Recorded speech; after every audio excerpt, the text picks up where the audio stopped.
right, well, thanks to everyone and a good evening. And welcome to the Town of Fairmount Heights Town Meeting for the month of December.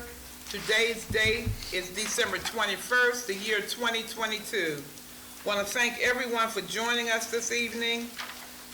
And as we proceed into the holiday by Sunday, everyone please make sure that you, as much as possible, relax with your family, enjoy yourselves, and have a wonderful time while we're here. So this meeting is officially called to order. And at this time, I would like to observe a moment of silence.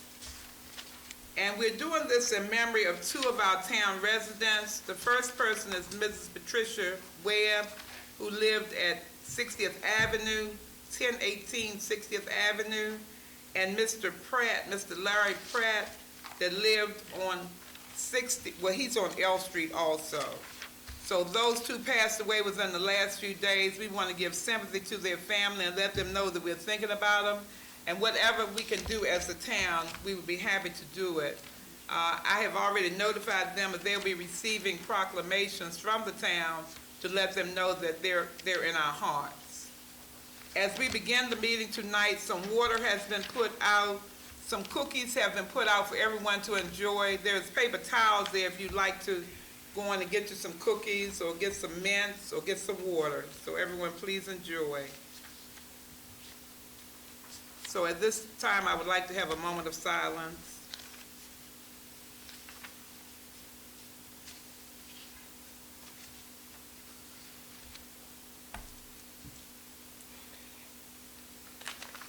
Thank you all very much. At this time, would you please join us in the flag salute? I pledge allegiance to the flag of the United States of America and to the republic for which it stands, one nation, under God, indivisible, with liberty and justice for all. Thank you very much. You may be seated. There are people waiting to get in. All right.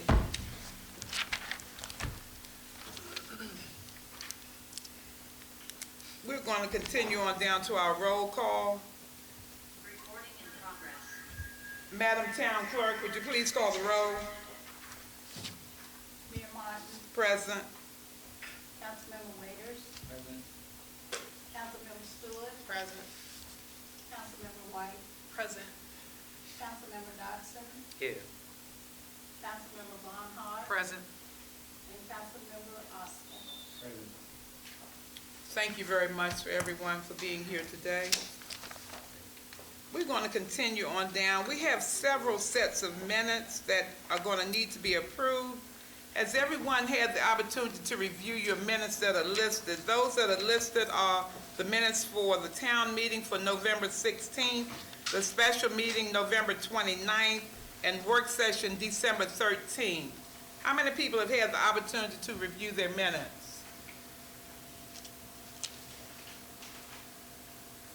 How many other council members have had the opportunity to review? All right. At this time, I will accept a motion for approval of the minutes for the town meeting on November 16th, the special meeting November 29th, and the work session December 13th.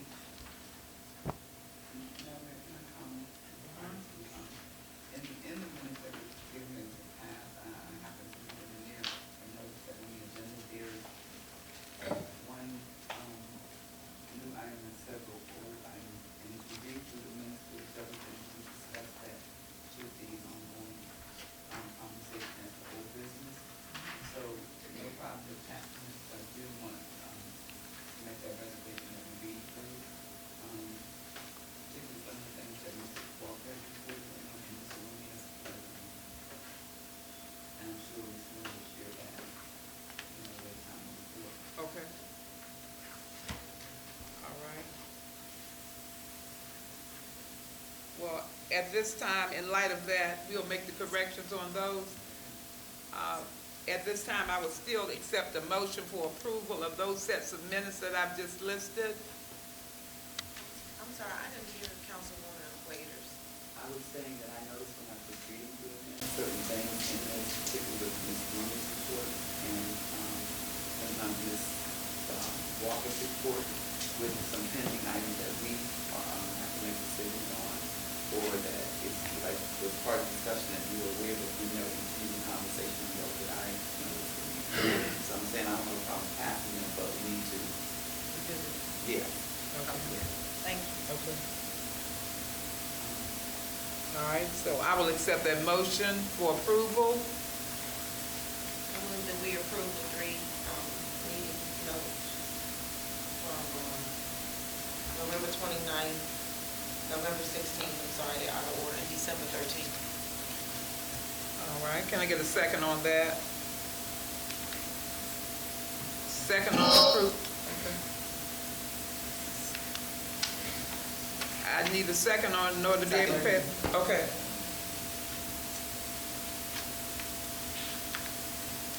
All right, are there any questions on the motion? Yes, Okay. I abstain until it can be discussed, because for the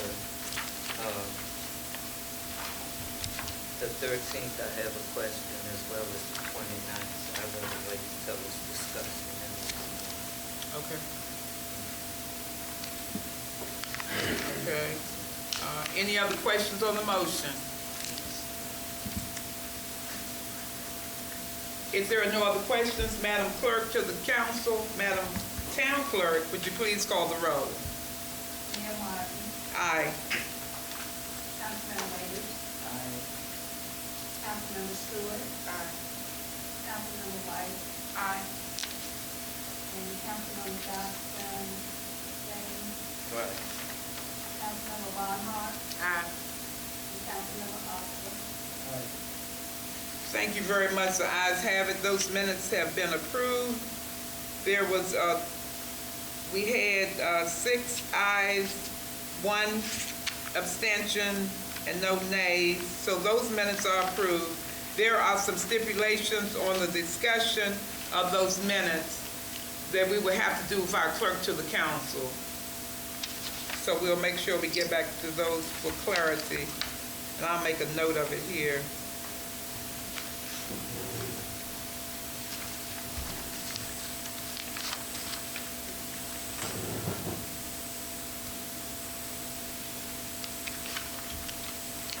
All right, thank you all very much. We're going to continue on down. Tonight, I'm going to change the order up a little bit because Mr. Pinckney has an appointment that he has to keep this evening. So I'm going to allow Mr. Pinckney to move forward on the code enforcement report. And after Mr. Pinckney does his, and please excuse me, I need to go to, we have 2 special guests here tonight, and I don't want them to have to wait for us to finish up all the business. So as soon as Mr. Pinckney does his report, you all, I'm going to let you come in succession. I know we have Mr. Thurman Jones here, and pardon me, tell me your name again, Mr. Parks, Greg Parks. Okay, Greg, I'm sorry about that, Greg. Okay. They need to give us some updates on some information, so Mr. Pinckney, if you would come forward now, then after that, you all will be coming on. Yes.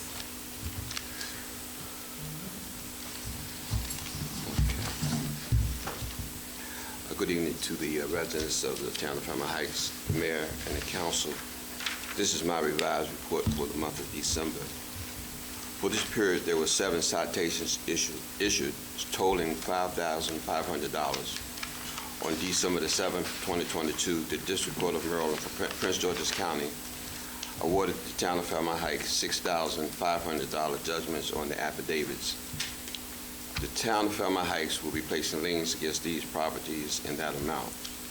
On December the 9th, 2022, one citation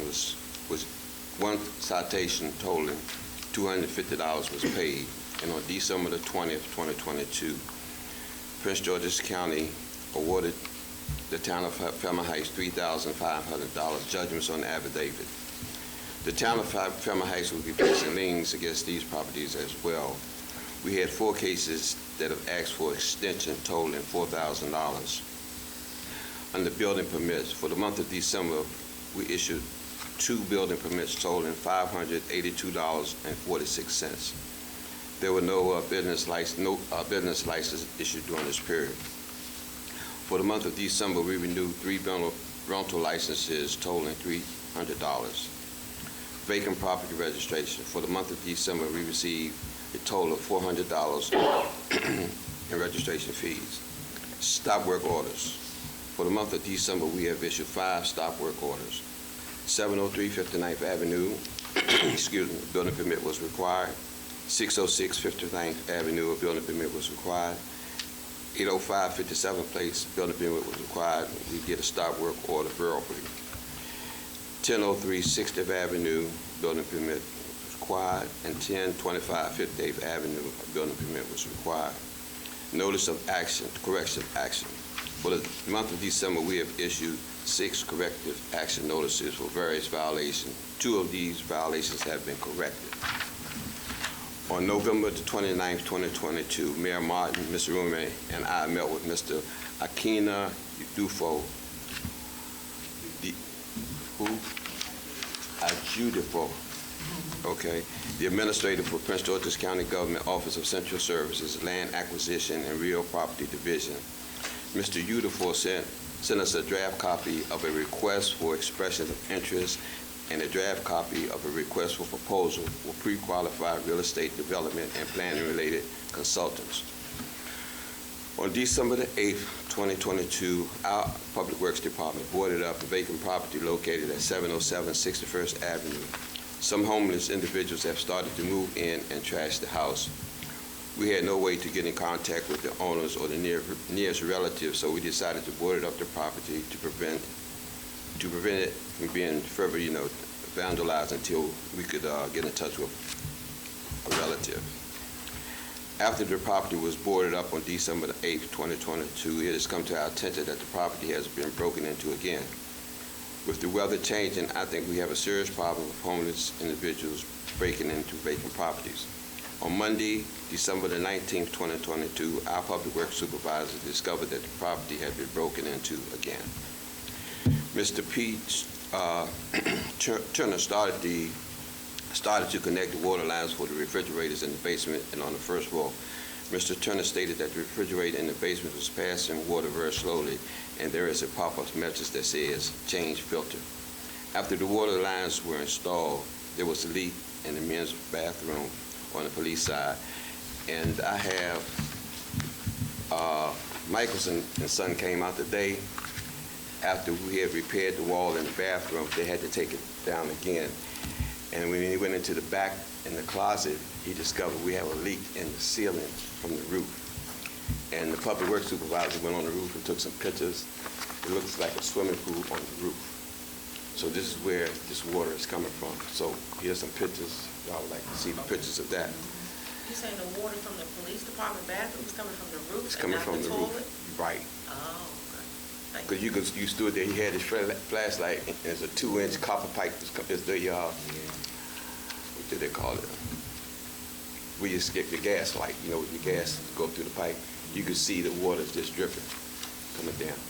So I don't know what the roof, whoever did the roof is gonna have to come back. Yeah.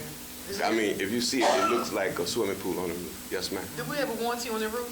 Last time we had it done? I think Ms. Walker can address that. I don't know. That's the picture of, okay. Yeah. Yeah. So roofs usually have a 10-year warranty. Okay. Then again, it could be just maintenance. It could be like Yeah. somebody need to go up there and clean it. No, I'm saying if we had somebody here, maybe we could go up there and clean around the drains. Yeah. Because they might be clogged up with leaves where the water is not being able to get out. I'm not sure. Even still, water saturates. So when some Yeah. water saturates, it damages. Yeah, it's been the sitting. road. So we still need a roof. Right. Okay. Yeah. Okay, our office has received a complaint concerning the discharge of water at 56th Avenue from the property at 905 Eastern Avenue. After visiting the site, I noticed the water was coming from the drain tile under the fence and running down the retaining wall onto the sidewalk and gutter.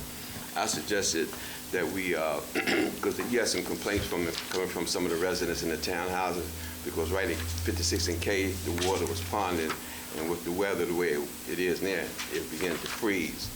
But in the gutter on 56th Avenue, you had a lot of leaves, So I suggested to the public works supervisors to clean out the gutters from the leaves and then put some salt down so the water would run freely. Because water is going to find the lowest place to go out. So, and we also received a complaint concerning running water at 703 59th Avenue. I placed a call into WSSC asking them to turn off the water since the property was vacant. WSSC stated that under no circumstances could they turn off the water without the permission of the owner. But they will send out an inspector to check it out. They did, and the water has been shut off. On Wednesday, the 14th, the Sheriff's Department evicted the tenants at 5700 L Street. The owner of the property would like to know if the town would be interested in purchasing the property since it is adjacent to the 4.4 acres. I put the owner in touch with the town manager. On Friday, the 16th, 2022, Chief Moore and I met with the owners of 910 59th Avenue concerning the 3 citations that were issued, and we agreed to an extension to January the 14th, 2023.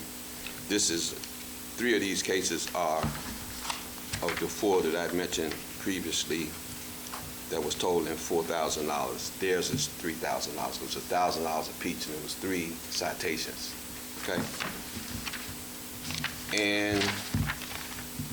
And the last thing I had, we had a gentleman came today from Arundel Station Homes LLC.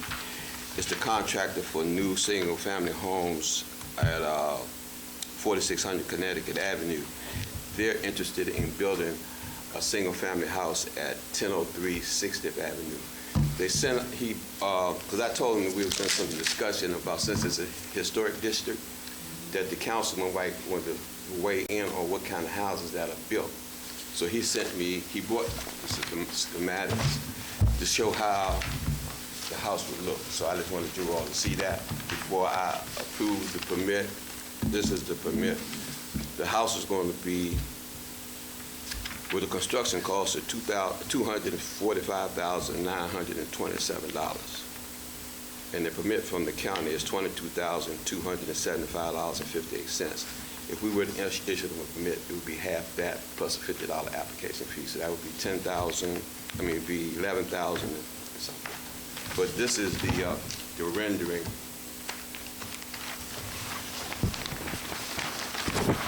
From the rendering, it looks like a nice house. But I remember one time they said they weren't going to do any more shotgun houses. Yeah. And that address was 1003? The old Mr. Nesmith house, right across from that vacant lot. 1003 60, okay. When I went today, they were doing the, I don't know if they can see it on camera, but they were doing the site work today, so I had to put a stop work on it. This is the rendering of the house. It's going to be a garage, and it's going to be an entrance over with a porch. But they have all the dimensions. So I just thought you would like to see that before I approve the permit. So is it a historic house? No. No. It's just a lot. Just a lot? This is a vacant lot. Okay. 1003 60th Avenue. Get a picture of it? So we can, okay. Okay. And that's basically my report. Okay. Any questions? Mr. Pinckney, your Yes. picture, is this all water? Everything up there. Max said it looked like a swimming pool. Oh, yeah.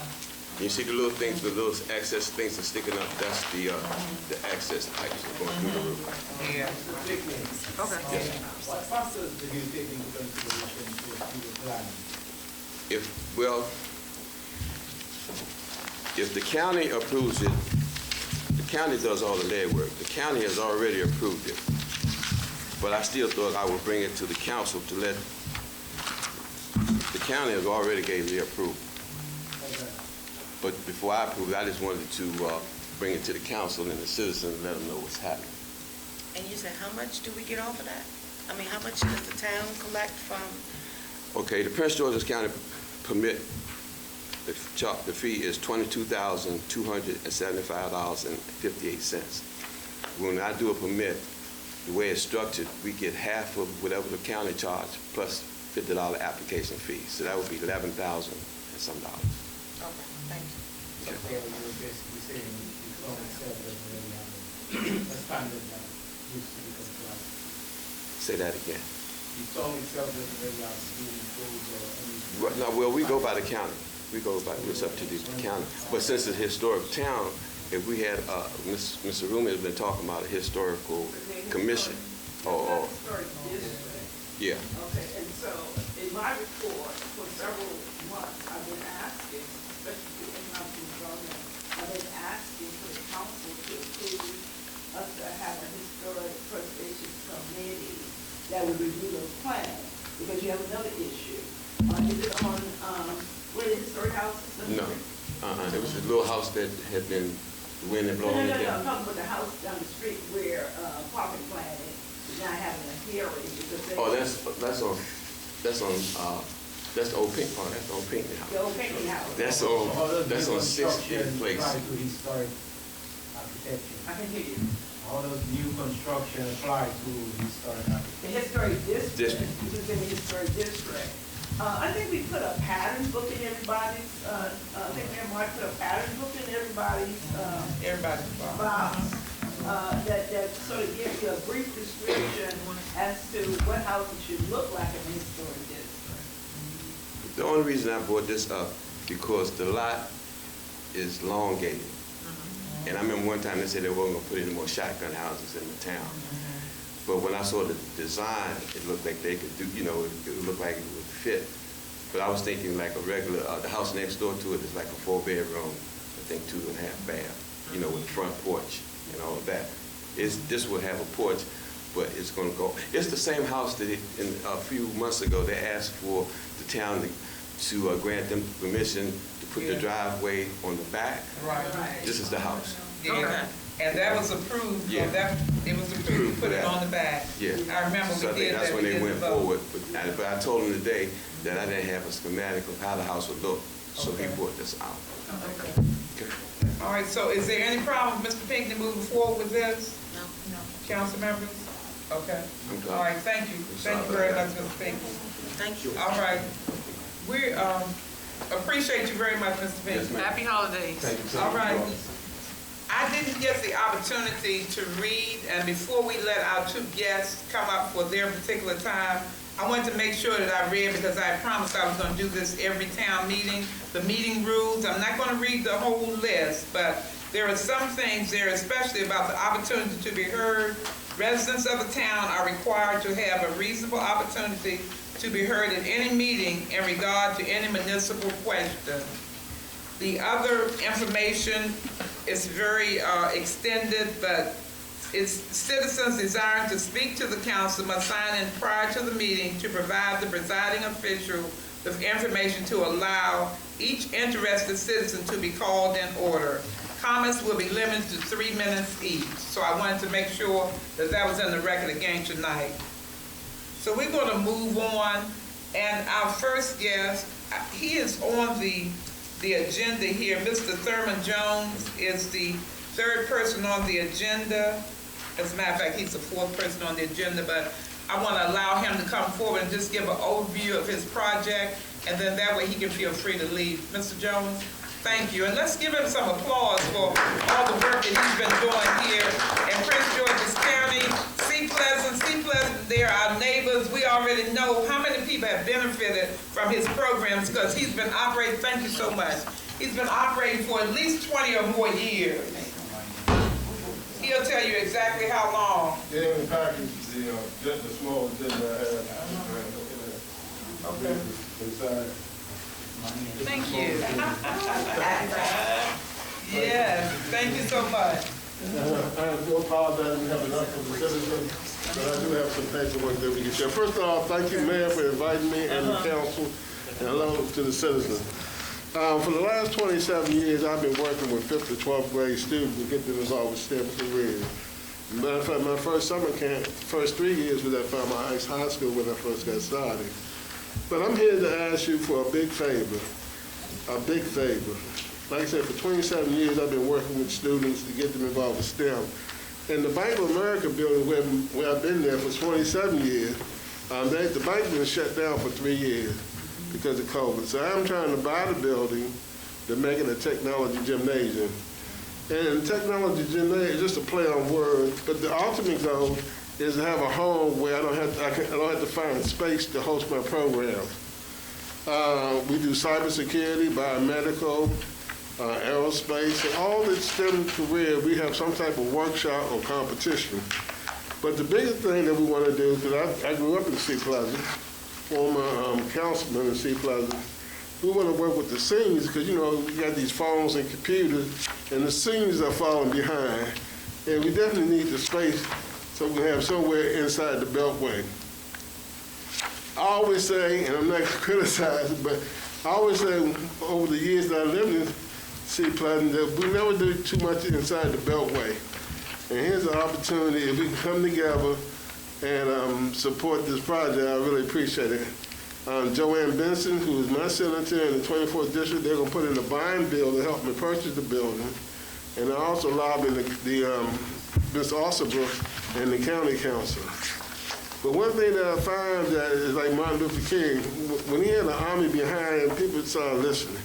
And I need the municipality to come behind me, or not behind me, but beside me, and say this is a good project for the inside the Beltway. Because you can see all the cigarette places, I forget what they call them, but you know, within a 3-mile radius, we got about 5 of them inside the Beltway. So I'm just asking you, would you consider to a letter of support from the town with the citizen support, and here's the letter, the requesting it. And just another 2 minutes, I just want to say, these are the competitions that we put on. Air traffic control, biomedical, esports, Father's Day, and Mother's Day video competition. And so these are some of the programs that you get a chance to check out the website. And Mayor, I hope you can make some copy for the citizen. You may have some children and grandchildren that may be interested in the program. And here's our upcoming dates of all that program. And as you can see some of the pictures from previous programs that we have hosted the program. One of the biggest success that I want to say that I have is Joint Base Andrews. Joint Base Andrews opened up their doors for us to have an aerospace aviation summit. And for 5 years, we had like 300 people to go there.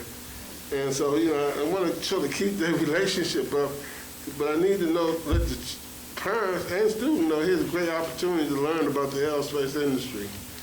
So, in closing, please come down to the Bank of America building, you know, knock on the door, or just drive past the bank and see how something like community can really support not only our youth, but also our senior citizens. So thank you, Mayor and Council and citizens, for having me come to Fairmount Heights. Like I said, born and raised in Sea Pleasant, so you know I'm not that far from you. And so I really appreciate any consideration for a letter of support. And I'm asking all the municipalities for letters of support, because like anything else, you know, I have to have someone else to help me, go speak on our behalf. So thank you, Mayor and Council. Is there any questions or suggestions? Council members, anyone have any questions for Mr. Jones? Okay, well, thank you. All right.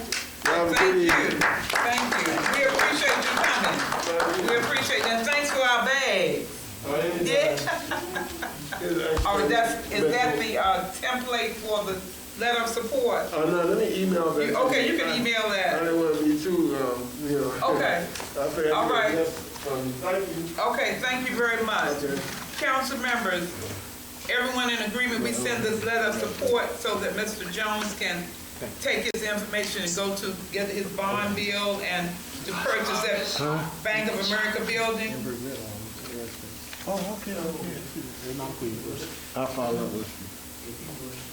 Thank you.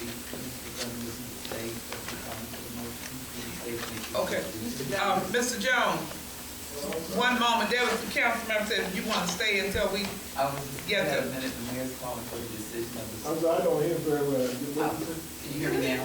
I was saying that the mayor's getting ready to call for the support for the decision of the council. Just have a minute to hear. Yes. All right, council members, I just asked for a consensus basically, but we can, because what we're doing is to, you know, generate a letter of support. He'll send me the template. So if everyone is in agreement that we move forward with that, I think we can move forward with that. Council members, are you all in agreement? I think someone in already said, you all in agreement? Yes, Councilmember Barnhart? Yes. Okay, all right.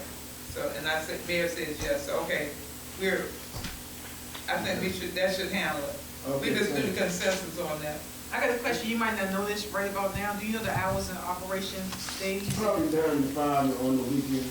9 to 5 on No, the sorry, weekends? 9 to 5, we're open, but when we have special program, you know, it's probably after 5. It's based on the program. The program, what about weekends, as far as the youth coming out and doing little Like activities and now, stuff? we used to do like 9 to 12. Mhm. But we're flexible. Once we get a program together with our students, the doors will always be open. Okay, So we just have to adjust the hours when people are available to come up. But usually on Saturdays, it's like 9 to 2. okay, You know, we have an aerospace summit, that's during the day, and school day. The rest of our program is like 10 to 2 at Bowie State or Prince George Community College. And then we have a place over in Largo that it's a bigger space for us to run the program. how often do y'all do workshops? All we have programs throughout the year. So every third Saturday, we have a workshop, but the program, let me give you an example, like cybersecurity, it's like a 5-week program. 4 weeks, you have to develop a research paper on a career, a poster board, a website, and then they give a 5-minute presentation in front of the judges, and then we show them how to build a network. And so that's like 5 weeks. When we do a biomedical, same concept, on the biomedical, there's like a Jeopardy game on the medical field. And then, like on the solar system, we have a video game that they play, how long it takes to get to Mars. So all over about 5 to 6 weeks, we do the workshops first, and then we have the competition at the end. And the reason why I like the competition is I can get more students at the table.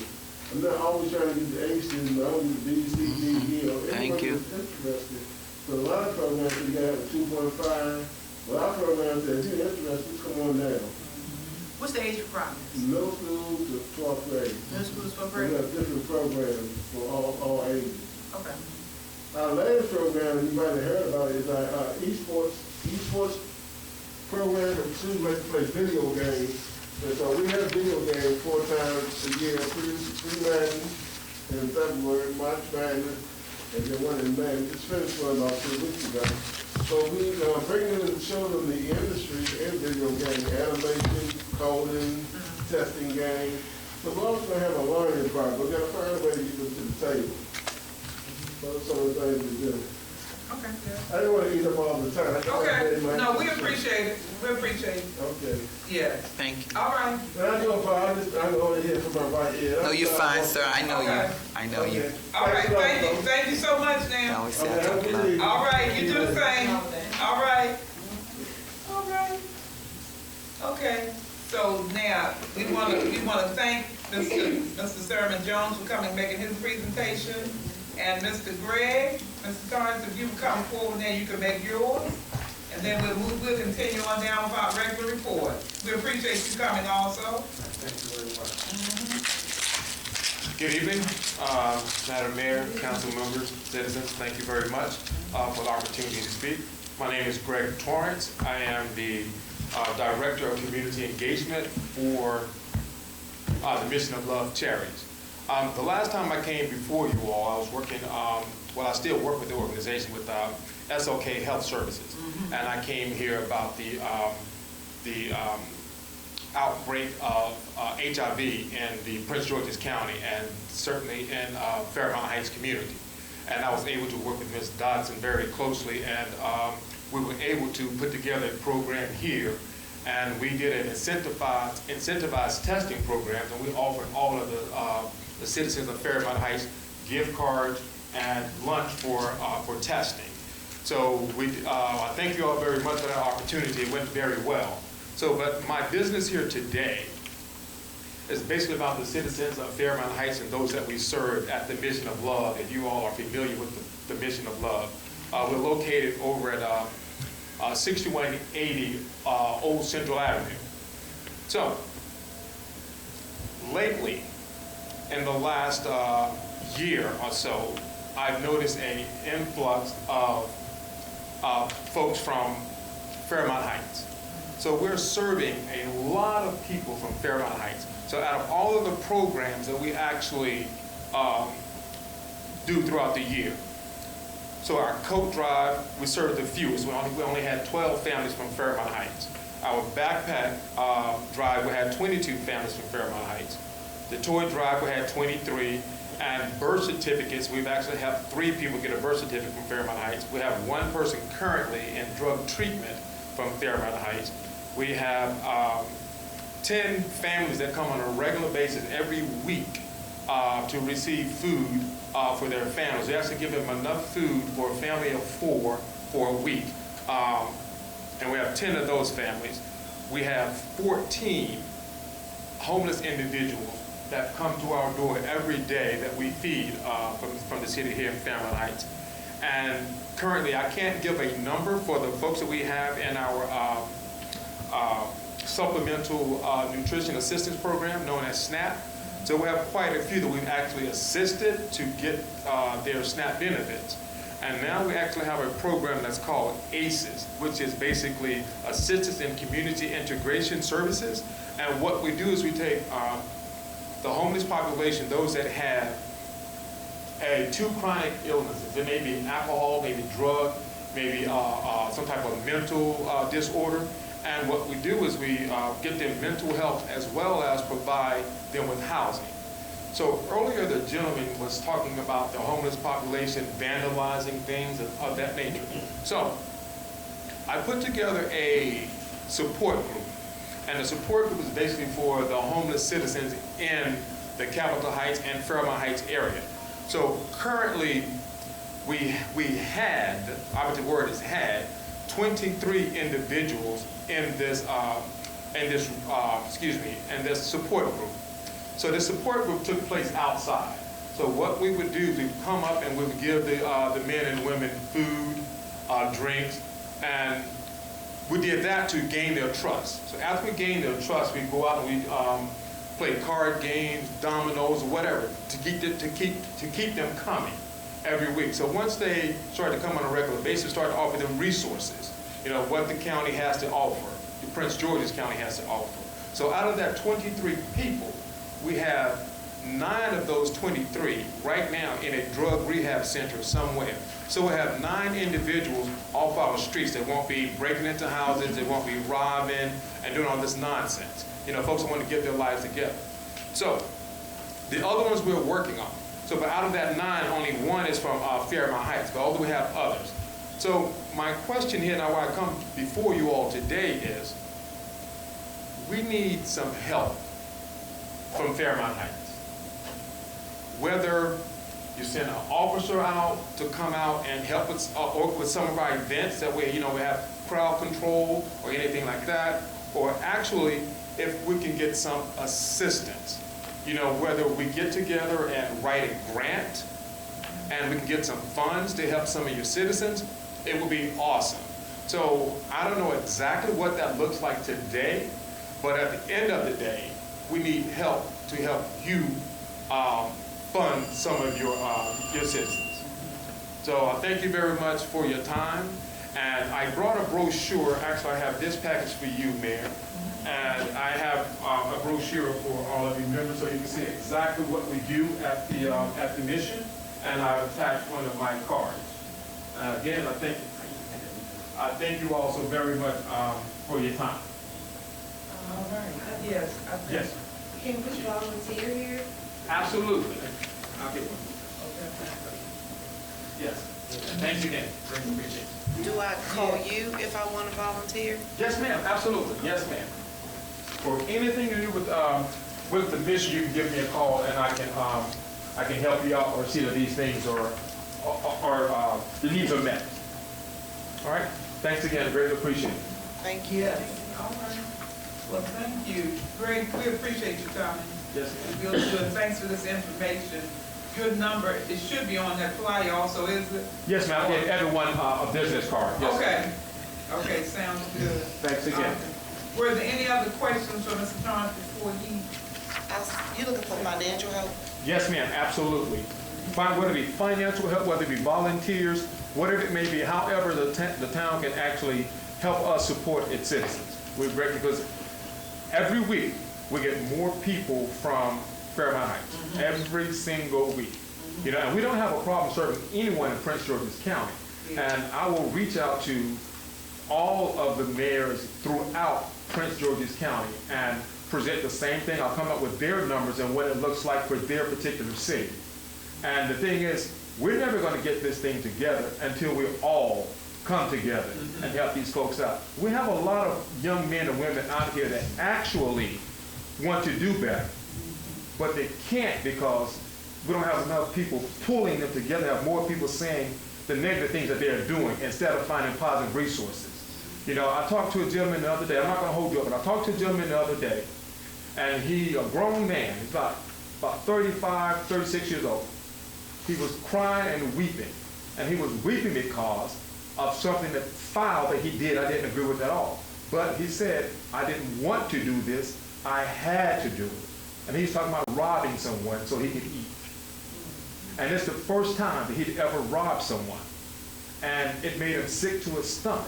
And he, you know, but he said, I had to do this. I've been hungry for days. You know, so of course we don't agree with his methods, but at the end of the day, if we don't help these folks, it's going to be more of it. That's why you're seeing that these kids are getting younger and younger with these carjackings, and we all kind of say, okay, it's gang activity or whatever it may be, but at the end of the day, these children are raising themselves. Yeah, they are. And they're trying to survive by any means necessary. And those means of what they're learning is by video games, this Grand Theft Auto. You know, they're taking this stuff in as like, this is how they're raising themselves. So what they do is they repeat what they learned. It's a learned behavior. So they're out here robbing, and they think it's a freaking game until they have to suffer the consequences, whether that be their demise or incarceration. So I know for a fact that we can help these children. I know this for a fact. You know, many have been saved. Yeah. You know, and there's no need to stop reaching out to them now. You know, we know for a fact that the crack epidemic put us where we are right now. Right now is a result of, excuse my language, but crack babies. They're grown now. You know, these grandmothers did the best they could to raise some of these babies. You know, and after grandma's gone, they're on their own. Mom's not coming back. Dad's never been there. So now we are their prey. And there's only one way to do it, is to educate these children.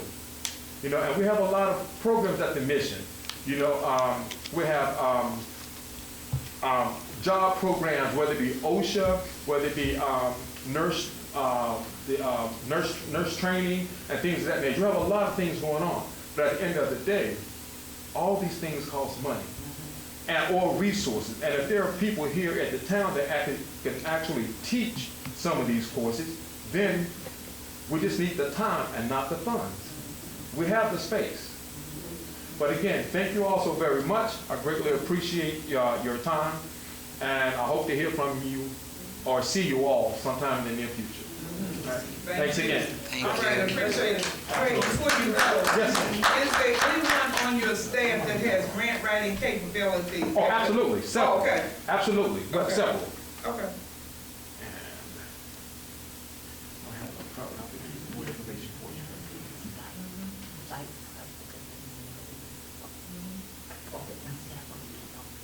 Yes, ma'am. Please, thank you. I greatly appreciate it. Okay. All right, we appreciate you. Thank you. We appreciate the time. Thank you. All right. All right, we appreciate it. We're gonna move on down. I'm gonna go back, Chief, I'm gonna go back out. Good evening, thank you. Happy holidays. To you, Chief, you can come on with your report. Yeah. Good evening, everybody. I left a copy of my report, along with a copy of one of the newly revised general orders for the Fairmount Heights Police Department. Let me start off by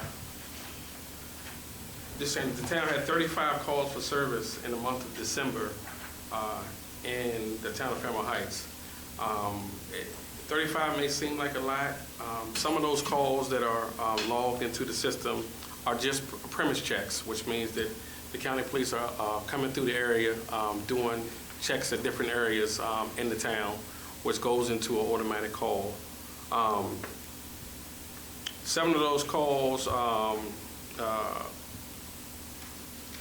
seven calls came through, and 3 out of those 7 were stolen vehicles, and I believe I touched on that at the work session. They were stolen cars, one out of Montgomery County, the other 2 were out of Virginia. They were all recovered and turned back over. Today, Mr. Pinckney spoke about the vacant home on 61st Avenue, which has been a problem that we are continuing to keep our eyes on.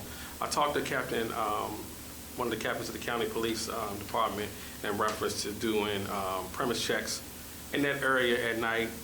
One of the ideas during the day is I'm thinking about parking one of the marked vehicles on the side street or in front of the house to kind of deter people from going into their house. Every morning we get into some type of report that somebody has come back in that unit. I also spoke with the neighbors in the 2 houses. If you're facing the house, 2 neighbors to the left, to get more information and try to keep a lookout and a possible description of the people going inside of the house. At one time we heard that it was a man, woman, and with kids. So today on 61st Avenue, I wrote 8 tickets. Correction. I wrote 6 tickets and 2 warnings. The one-way street at the corner of Paul's Liquors and Eastern Avenue is daily. It's a daily issue. I know that some of the council members have already spoke to me about it, and it's something that we're focusing on every day. So each day is a part of my day. I go out to that area. Last week I gave warnings. Today I gave tickets. So the 2 people who got warnings today, because it was Christmas, and they were honest. They just came back. He said, I took this street down the one way because it was the shortest way to get home. I apologize. And I thank them for being honest with me. Other people said, I had no idea it was a one. I said, you live in the town? Yeah, I've been living here for 20 years. Then you have to know it's a one-way street. So he got a ticket. So every day I'll pick a different time where I'm sitting out there, and I had a talk with another gentleman who was going into Paul's Liquor. They're coming in and they looping right around and go to Paul's Liquor and then going to the store.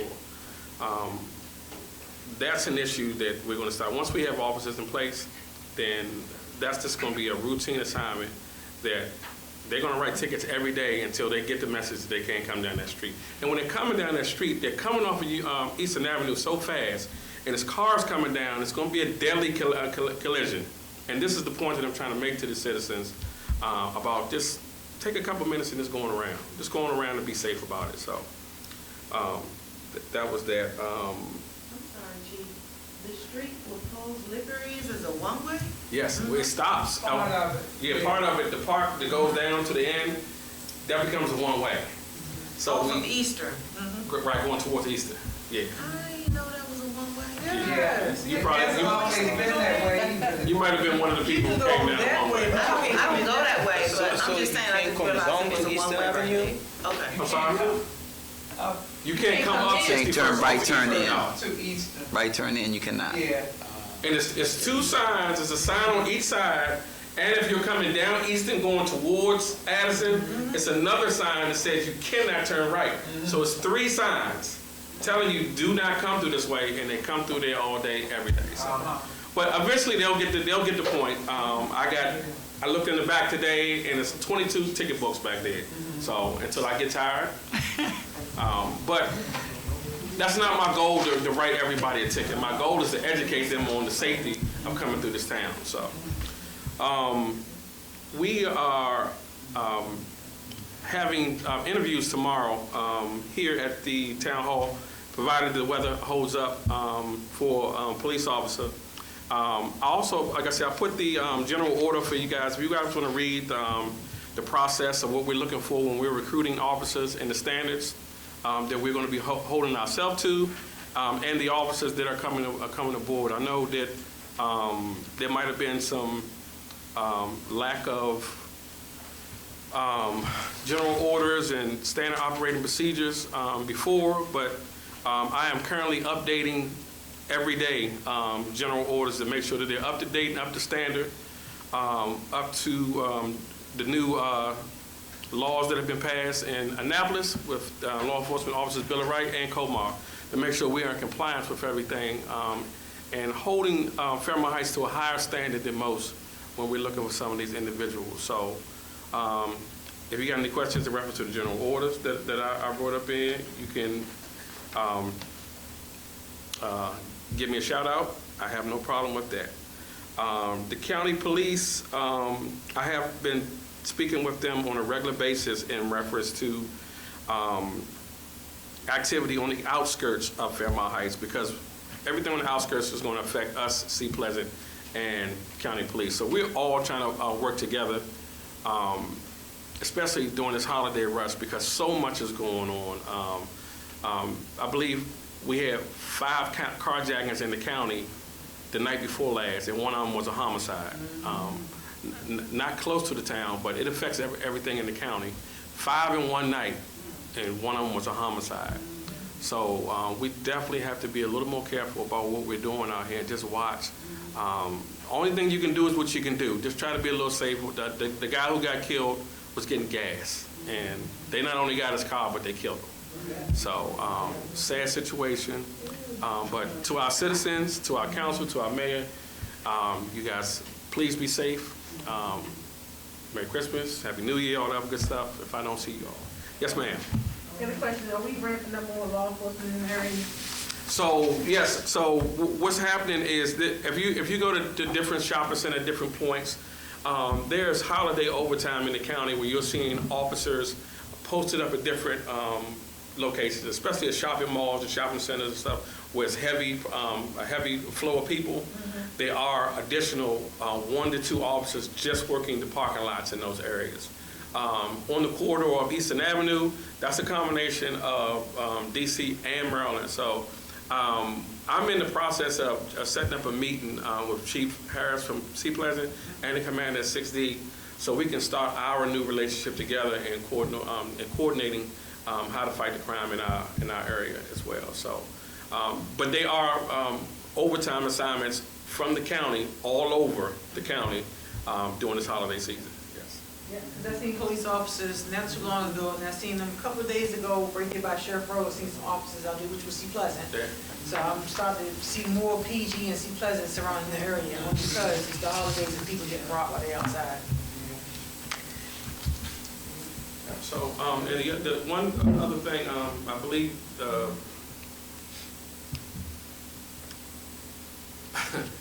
I don't know if you all know, but I lost a little bit of power in my office. So if you guys haven't been sending me emails, I haven't been on my department email for the last couple of days.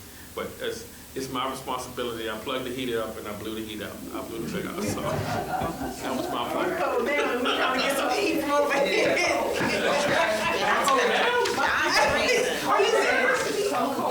cold.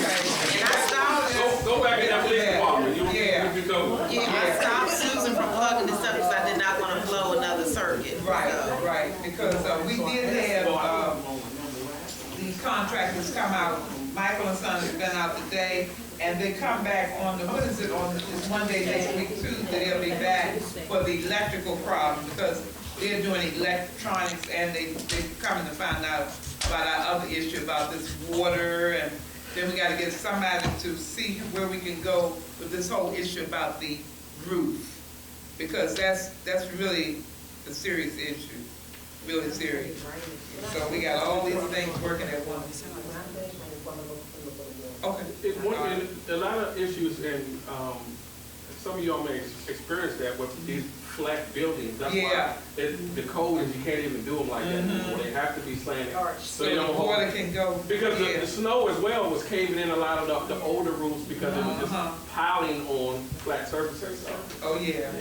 You're right, it's a. I'm just glad that someone Exactly, I remember that. able to catch it, because all this rain and stuff we had, so we don't know how long that water been sitting up there. Yeah, it could have been cooler for a little while. And tomorrow is all rain. All Oh, day. yeah, Already. yeah. Freeze Okay. Saturday.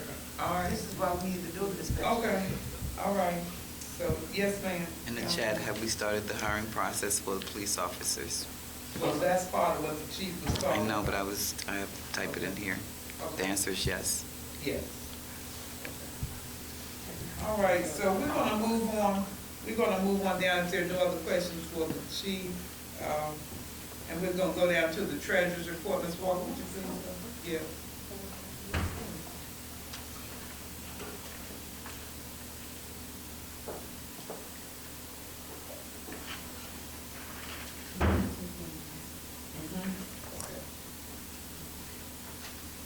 Good evening, Mayor, Council, citizens, and colleagues. I will be brief this evening. I just want to update as the report comes down. 3 pages. Yes, they're stapled. Oh, okay. You have a whole pack, that's it. Oh, I see. I see. I was looking at the bottom. Yeah. Councilman, Ms. Waiters. I'm sorry, could you pass that on down? Okay. So as the report is coming around, I'll wait for everyone to have that copy. Just a couple things I wanted to update. At one of the meetings, I believe it was the last meeting, or it could have been before that, we talked about the use of the ARPA funds for signs in the town. And in particular, we talked about having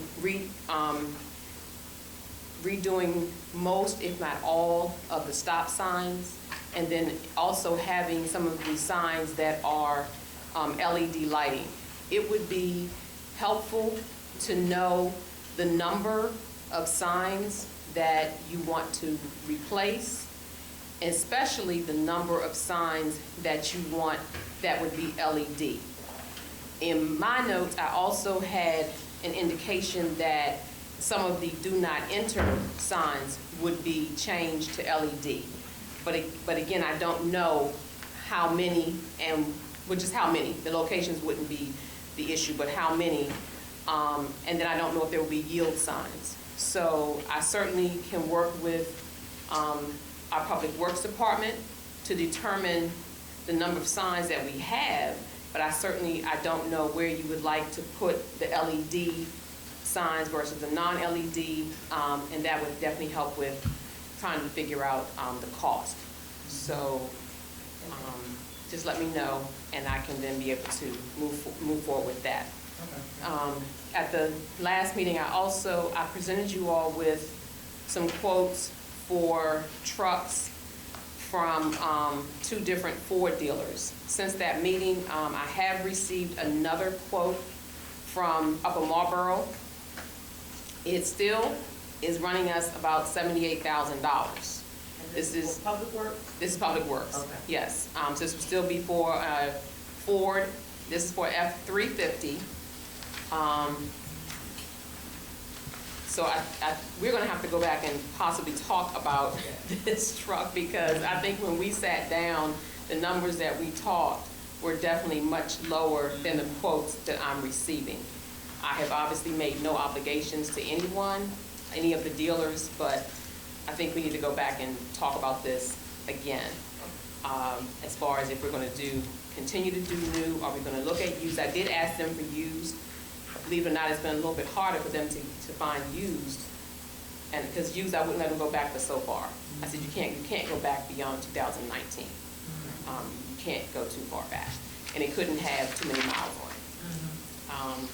So for the salt spreader, I did not have the specs on what we currently had, but I did tell them we needed to be able to accommodate an entire town.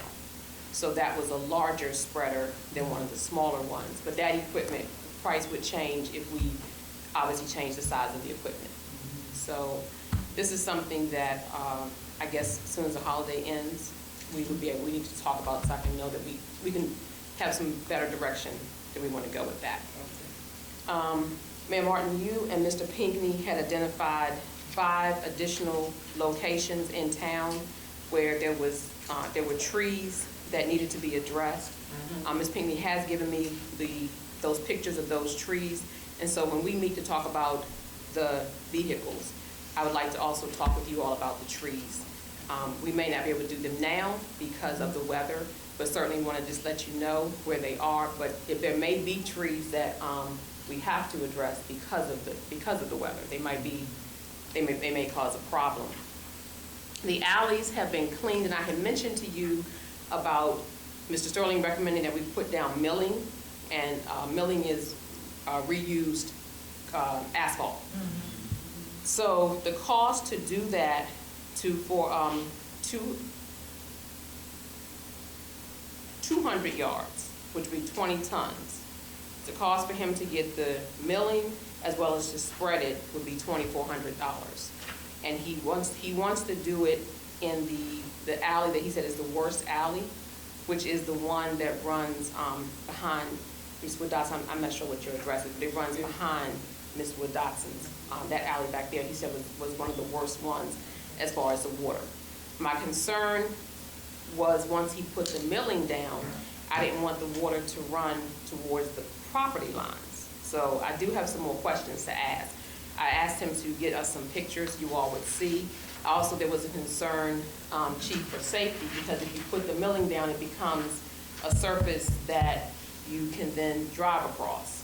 So obviously, citizens would want it to be safe. So there are some questions about it, but I at least wanted to let you know that that was one of the options, because one of the concerns that came out when we first were doing this is that we didn't do all this work and then the places grow back over.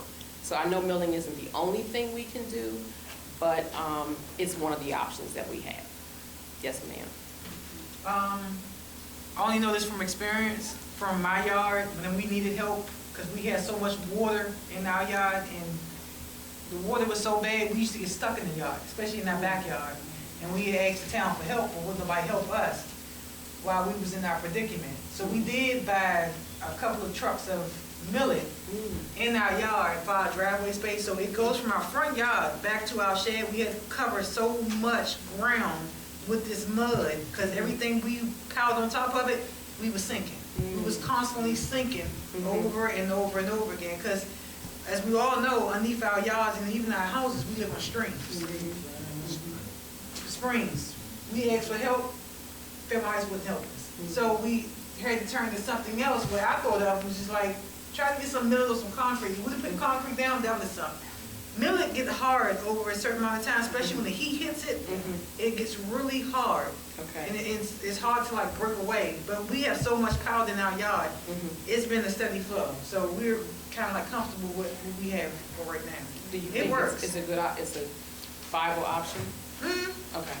Okay. It gets hard over time because it already had this chemical compound already set into it. So when the sun hits it, especially the heat, it bonds together. Okay. Okay. Yes, ma'am. Yeah, but with what you're saying behind my house, the water level, this is your yard, it's already, the yard's primarily behind, and the alleyway has eroded down like that. It's a drop off, so they'll never be able to drive in from Eastern Avenue down into the milling. But what it does is make a throughway, as it always has. After the cleaning, we have break-ins. I'm sure the chief can attest. The citizens in 708 were there today. They went in on Friday. They came down from Baltimore to go in and find out that this might be what the police were wondering, why the water was running off the curb. The NWSSC couldn't go in. The pipes might have been cut, so they're waiting for the owners to come to see. But 708 was broken into. And coming down the alleyway, I mean, if it wasn't for Mr. Robinson's dog, we wouldn't have never known it was activity. You could hear bumping and thumping, and he said something was going on. They left a crowbar in the house. He brought it out today. So making a throughway back there, you have to find another option to even, it would be nice if we could put a barrier wall or something up that alley, because we've had, every time it's clean, we have break-ins. either the sheds or something. You find them jumping over the fence in the middle of the night. The drug addicts sit on the buckets and shoot up in the alley. You have everything. Prostitution, I mean, look out back. You got a whole show. So that, yes, ma'am.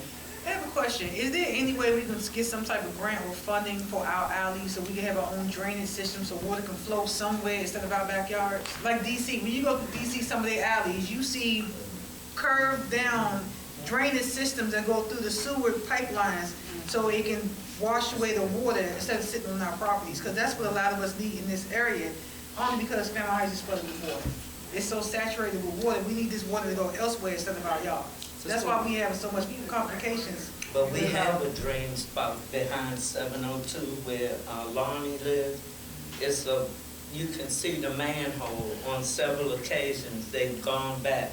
That's been cracked and broke, and when the water come down, you can literally hear the water run into that catch-all. That's the only part one in this area. We need Probably, more. yeah, We not but have it's probably, it's a main drain because the people said it years ago. So I mean, coming in off of Eastern Avenue, if you get to ride, there's wood, a barricade at the top. You'll never be able, they said when I was little, you'll never be able to drive in because this is how it goes. It drops The grading of it, okay. behind Miss Robinson's on down. You don't get, it don't level out until you get to like 702. Okay. And that's where the drain is. That's where the drain It is. catches from 57 by Melvin and it goes over to where you live. That same hole, you can climb through the sewer hole. Okay, so Mr. Rooney, can we get together and talk about, I know we had done some stormwater management. Yeah, we can, and to answer about the grant, I'm gonna talk about it a little bit, because we just got money, to do that. But yes, we can. We can get additional funding. And Mayor Martin, what I'm thinking, and then I can stick this in my report, our county exec has been offering us service for planning and planner. Perhaps we need to ask her to offer us engineering services, so they can come out and do an evaluation, and if they could pay for that. Yeah. So you and I, tomorrow, can get our heads together and contact our county liaison, and so we get engineer. I think that's very much. Because once I have that, then I can figure out the money, the resources. Okay, all right, thank you very much. So the last thing I wanted to share, I did an update. This is a graphic update of where we are as of the end of November. And so as you can see, the first page is our revenue. And so our actual revenue as compared to our budget. So our revenue thus far is $808,650 compared to our budget of $1.1 million. The next page would be our expenses. So our expenditures as of the end of November would be $332,356 as compared to our expense budget of $1.1 million. The third page, here's where I want to spend a little bit of time. The account balances for all of the town accounts. You will notice to the right, I have a column that says after transfers. I want to thank Mayor Martin and Councilmember Waiters. They did open the additional accounts that we were asking for. We asked for an account for ARPA, to be able to move the ARPA funds out of the operating account and put them into an account just for ARPA. In addition, there was a transfer, a pending transfer from the operating account into the highway user account. The rep at the bank opened a second highway user account versus transferring the funds. So where you see the account that says grant funding new, Mayor Martin and Councilmember Waiters, what I'm asking is that when you all speak to the bank, could you ask them to change that title? It says highway user, we don't need two accounts with that same title. Could you ask them to change the newest account so that it says grant funding? And my recommendation, it's written there. You already put it in. Okay. My recommendation would be to move the $5,000 from the ART grant and the $10,000 from the PEPCO grant into that account. That way, again, in your operating account, you would not have restricted funds. So that is why you notice where I said after transfers, what the ending balance would be. Now, the ending balance is going to constantly change. It's going to change every day as you have transactions going in, transactions coming out. But you can see when you take the ARPA funds out, when you move the highway user funds out, and when you move those two restricted grants out, that leaves the operating balance at $767,000. So that gives us a better picture of what we actually have for operating. So that's why I said I want to spend just a little bit of time on this. It's going to be imperative that whether they change the accounts, the names, or what have you, we definitely have to change the type of accounts, because the two accounts that they open, both of those accounts have fees. And for the ARPA account, we do not want an account that has fees. That's just giving away our money. And we do not want that type of account. So we can take a look at that and have them change that account to the same account that we have for the current highway user, because that account does not have fees. We actually get a small amount of interest on it. But certainly we don't want to reflect that we spent any of our ARPA money on fees. The last thing I'll say is because the ARPA account has been opened, I did order checks for that account so that everything that you do when you write checks now for the energy program or anything else that you do, you can write checks directly from that account versus writing checks from your operating account and having to transfer the money. So it'll be a lot cleaner. You'll be able to see what's going in, what's coming out. It just will make it a lot cleaner versus having to do transfers.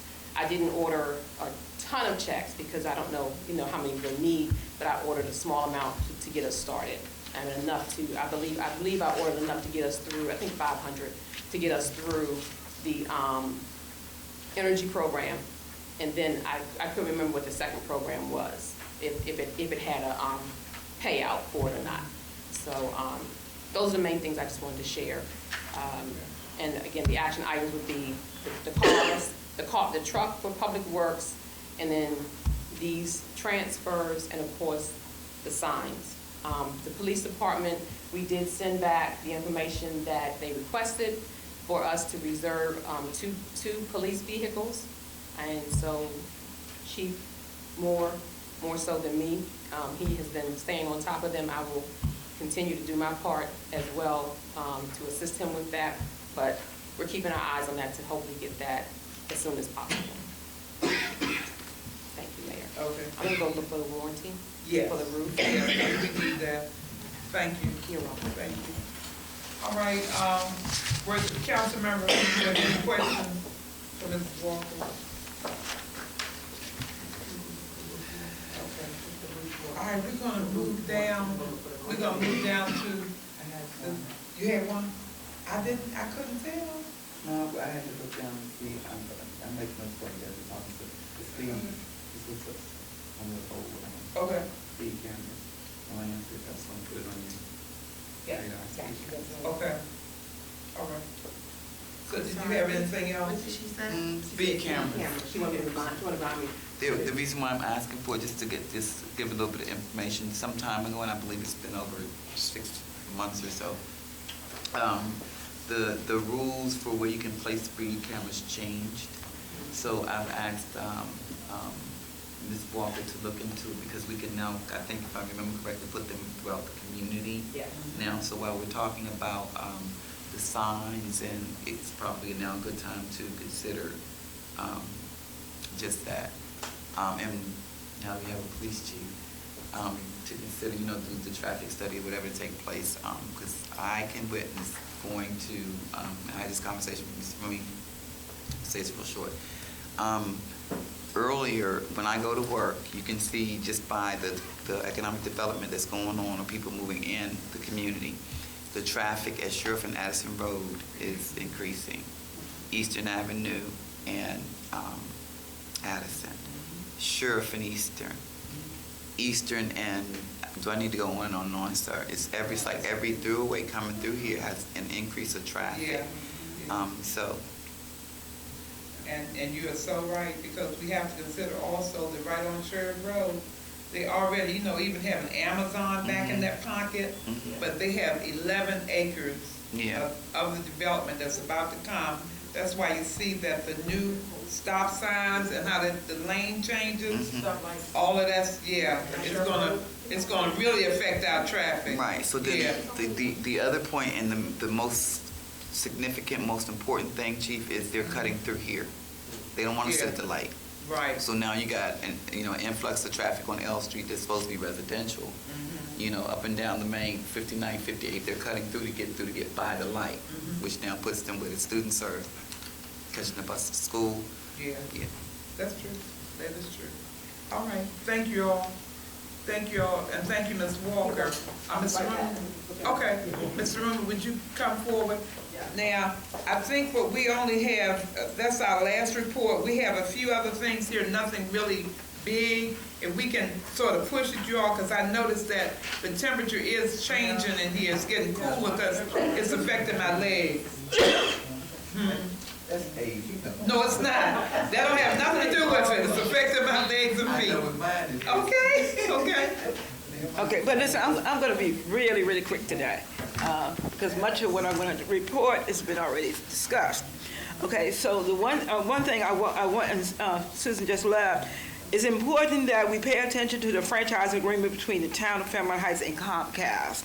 I think we generate something like $29,000 annual in fees for the PEG and making it possible for us to film and have Channel 11. So it's very important.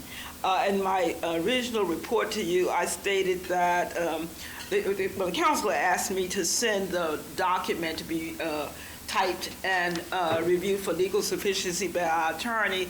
Mr. Deloach did that, and we received an email from attorney Sue Ellen Ferguson, who's representing Comcast, and she said she's going to have to send out further revisions because of the other negotiations. So you may have to have a emergency quick meeting to review, because you have to pass that in the ordinance. Then, of course, the ordinance, you have to post it in a newspaper of general circulation for 20 days.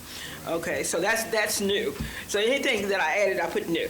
Okay, now, same thing with the updating the Verizon franchise agreement. There's been no change there. Nationally, Verizon has not negotiated for what they're doing as far as the franchise agreement, but we still receive, I think, what, $29,000 for that as well. Okay, the chief already mentioned that we are interviewing for the police office tomorrow night, pending any ice, snow. So in representing HR, I will be a part of that, and so will Mayor Martin, I think. Okay, the Department of Public Works, and I want to make a comment. I want to thank Mrs. Monhart. Now, you say you learn a lot about people when you work with them, her background in HR. So she had asked for copies of the job descriptions for everybody. So, I mean, for her. But I think what I'm going to do is have Mrs. Pickett to make packets for everybody. I think you all need. And just pay one note. Whenever I revise a job description, whenever I type anything, at the bottom it says DES, the month and year I did it. If that's not on there, I mean I didn't type it, or I didn't revise it. So, but I think it'll be helpful for everybody, especially as we bring on new police officers. I do have job descriptions, all the job descriptions for police officers and for code enforcement. So that's a good thing. We only received one application for the public works supervisor, and I accept your invitation. You're going to check tomorrow to see, you said you had some contacts, and I will send you that one resume that I have. And then, you want to do it after Christmas? That's fine. Yeah, let's do it after Christmas, when we can get people in. Okay. Are you available during the day or evening? Evening. Okay, perfect. Okay, thank you. Also, at the, I think at your work session, and I want to bring this up because this is important. This is part of safety, what's going on in America today, and it's also tied into our net zero housing. Just when I went to my office, and it had nothing to do with my lights, when I went to my office, we had a complete blackout. I mean, the total town of North Beach, Chesapeake Beach, and southern Prince George's County, blackout. Nothing. Street lights, everything. And that can be a safety issue. The worst part is the next day, Arlington, Virginia had the same problem. And don't forget the problem we had in North Carolina a few weeks ago concerning the blackout. So that's something that we have to stay on top of with PEPCO, BG&E to find out exactly in terms of our issues with blackouts, with electrical outlets. It's really crazy when you just talk about plugging in the heater, how that can sort of shut down this entire building. But those are the things we have to really pay attention to. Okay. The other thing that I'm so happy about, Mayor Martin, I do not see. Yeah, the certificate. Where is it? It's right underneath the plaque. Okay. I brought it out here. Okay. Right underneath there. Okay, good. I am so excited. Okay. You to pass this around, that the town of Fairmount Heights, we received a grant for our Sustainable Community Grant Award, and I attached the press release. The town is awarded $10,000. The money went directly into the account. And it is there. Yeah, It's in the $10,000 went. It's in the account. Good. Okay. $10,000. When you were just raising the question about the alleyways, well, this is going to address one alleyway. Is there additional money out there? Yes. And as I said to Mayor Martin, tomorrow we will call the county. They have been really great providing us with planners. We need engineers to help us do this. Yeah. And once we do that, I can help find money. Okay. So you can pass this around to everybody. Okay. So I'm excited about that. All right. The only thing that I want to apologize for, we wanted to tell you this about almost a month ago. However, PEPCO and the University of Maryland made it very clear. You cannot announce. They wanted to do their own press release, their own announcement. That's because it was a competitive grant. And so they were like over 50 applicants, but I'm happy that our grant, we were competitive and won. And also I want to let me publicly thank our partners, Anacostia Watershed Society, Ms. Capers, I'll be online, the Fairmount Heights Community Development Corporation, Councilman Wages, want to thank you, and the Community Development Committee. Definitely Mayor Martin. Mayor Martin and I go through so many pages and coming up with ideas. Yeah. Thank you, Mayor Martin. Coming up with the ideas, yeah. Okay, so Mrs. Walker already talked about matching funds from the highway user. That's a automatic match. You can use highway user money for your alleyways. And so we're going to take that $10,000 and make it into $30,000 so we can have a great alley and a walkway. Reminded with the Net Zero Housing Partnership, nothing has changed yet. I'm still waiting for them to notify us when they're going to do the groundbreaking. Of course, weather play a big role. But I heard someone made a comment that and I think Mr. Dutifore had said it too, it shouldn't take this long. Yes, it does. Mr. Dutifore, the one thing I learned about him is that he has been a developer. He has that experience. But developers who use private money can perhaps waive some of the challenges, but we could not. Councilman Waiters, you were involved in this whole process from the very beginning. We first had to get the county to come and do the project. We had to find the financing. We had to have hearings. We had to have citizen engagements.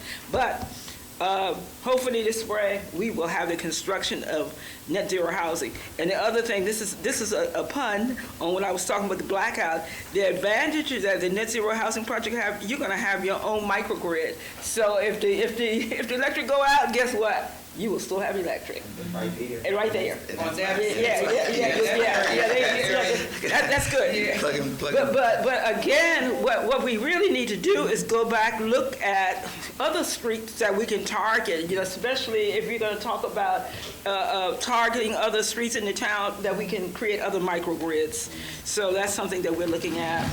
Also, I just want to remind you, more so Mayor Martin, and the staff, that we submitted the form to Senator Benson's office for the project for the redevelopment and repurposing of this building.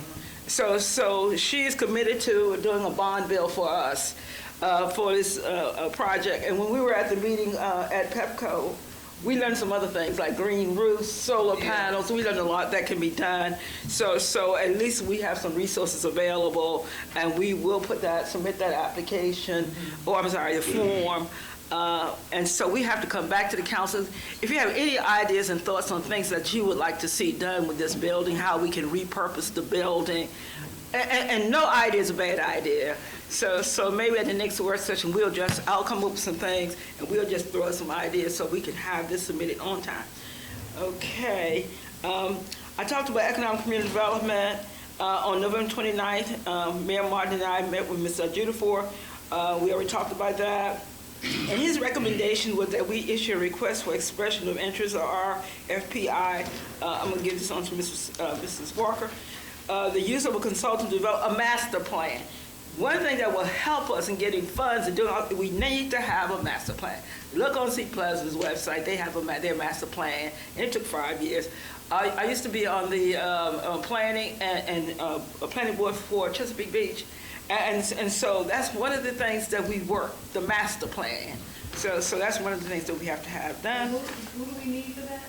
A master plan, to develop a master plan. But who creates a master plan? A land use attorney or? To come up with a master plan is usually, it could be a combination of a land use or just a planner can come up with it. But Mayor Martin, I will check with the county to see what resources they can help us with so we can bring on a planner.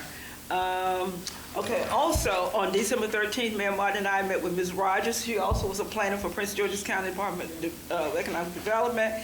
And what she would like to do, and this is something that you need to put on the action for your next meeting, Ms. Rogers will arrange a meeting with Mr. Stephen Paul of the Prince George's County Housing Authority and the council at your January 23rd meeting. And the purpose of that meeting is to look at what kind of resources and funding can they bring into the town to do some of these things we talked about, the master plan or planning or redevelopment and repurposing this building. And then lastly, Ms. White, on September, that was Monday, Tuesday, we met with Mayor Martin, Mr. Pinckney. We met with Mr. Matthew Stevens. He was in town. And I think you had called, you had talked to the realtor who sold this property. And then Mayor Martin thought it was a great idea to introduce Mr. Stevenson to the chief because it's a vacant property. One of the things that he did agree to is he's going to move forward to remove that dilapidated fence and clean up that area to get that done.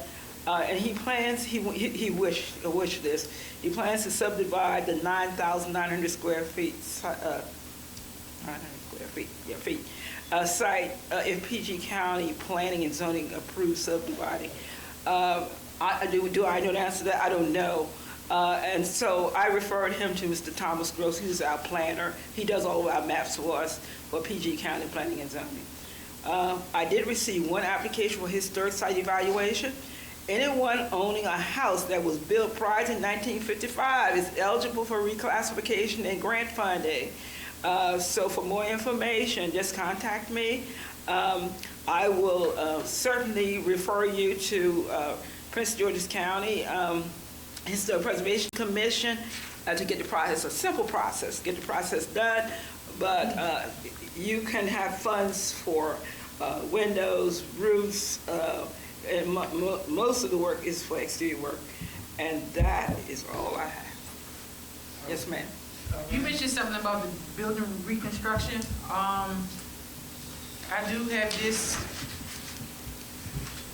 I'll pass it around and see if you already has one. When we started it's called the preliminary construction budget that was done by Ms. Wood Dawson's daughter. Oh, okay. Okay, thank you. And I believe everyone, the Okay. mayor had, I sent a copy to the mayor in August. Okay. I'm quite sure you reviewed it on that, and this is, It didn't ever come through to my email. Okay. so this was the, building inspection that was done in the beginning of the year. Okay. And this was the results from it.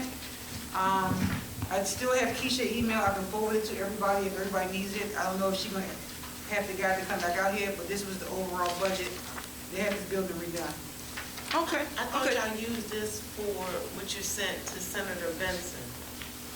No, we didn't, but we certainly can, because remember, the first thing we sent to Benson was basically an outline, okay, in terms of redoing the building. But we have to go back with a more detailed presentation for February, so I can use this. So thank you for this information. But this, can I ask a question? I'm sorry. If you finish, I'm sorry. When you finish. I'm finished. I'm welcoming the help that we're getting here. Councilman.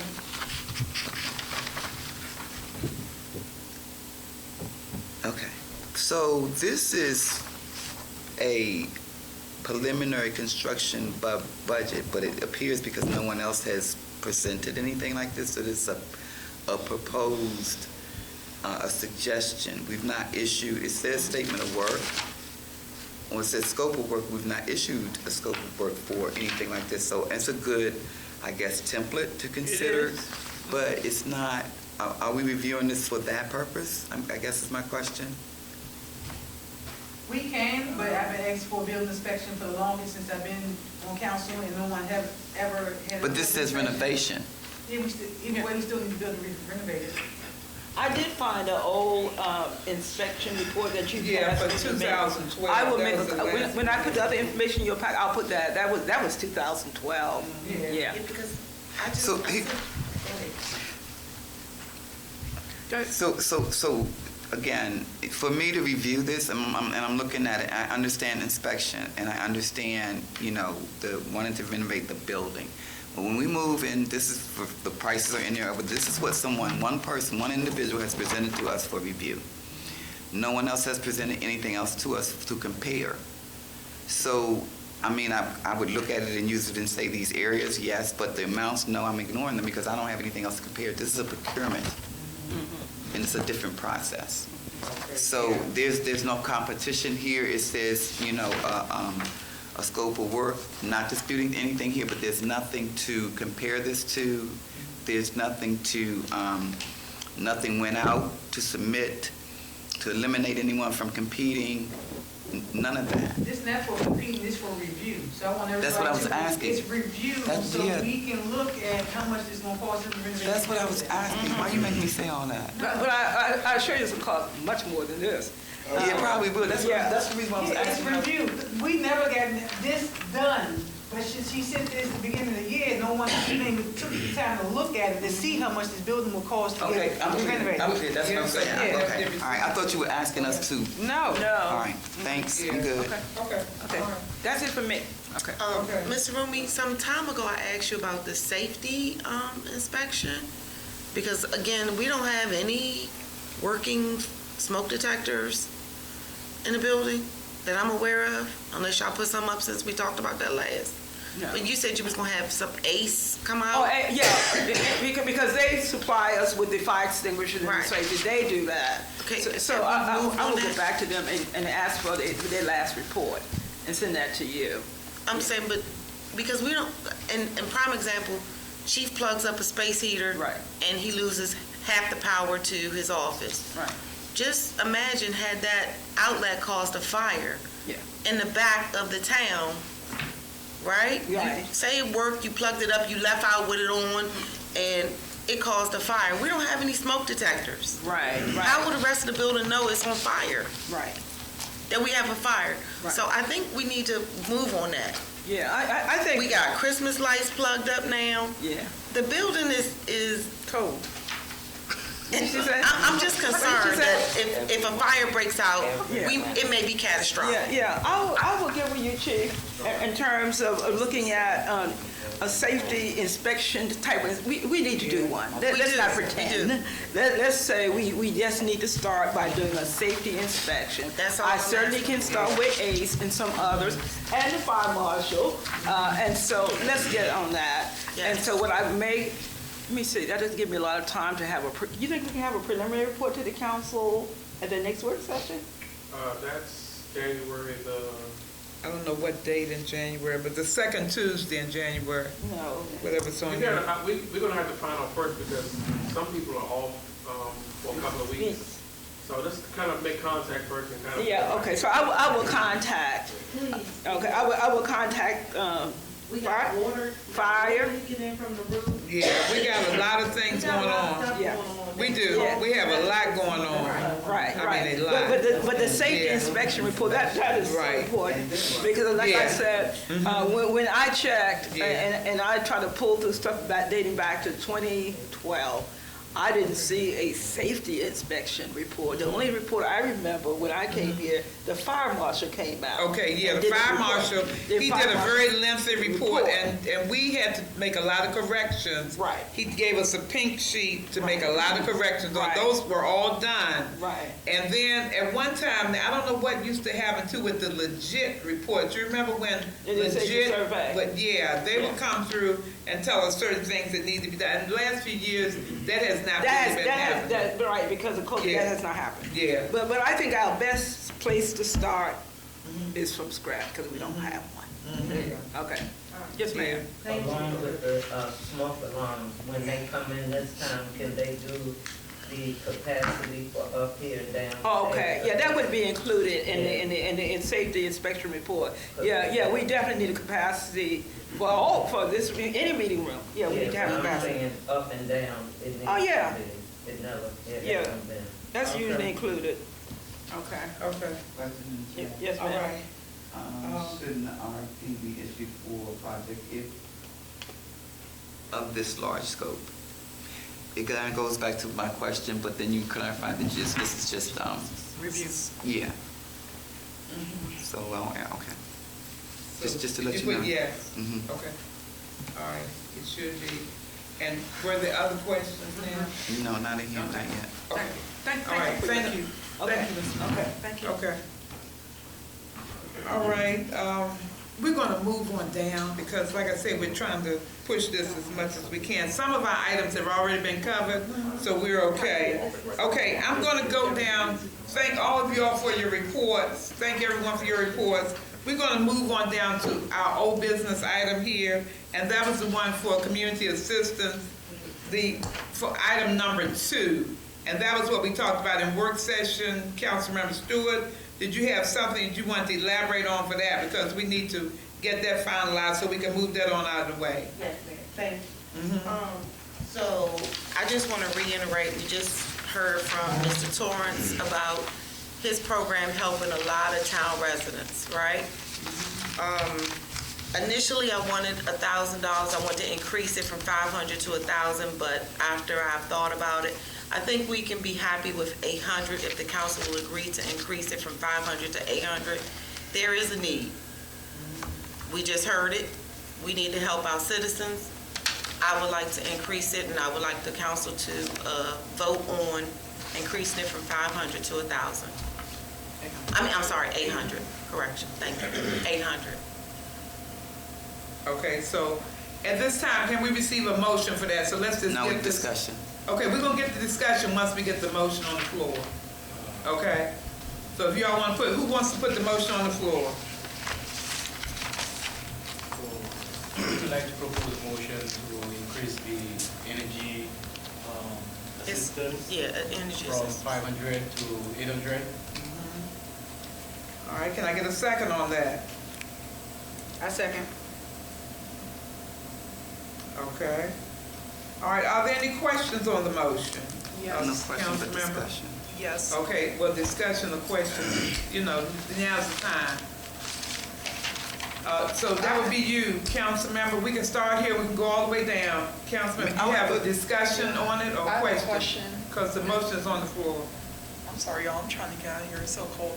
Yeah. So in terms of the $800, it would be a reallocation from the other line item. I don't have it in front of me right now. No, it's for the- still gonna be at 30,000. I'm not increasing that. Okay. It just will be, it'll go from 500 to 800. Okay, so it would be a decrease of how many people could?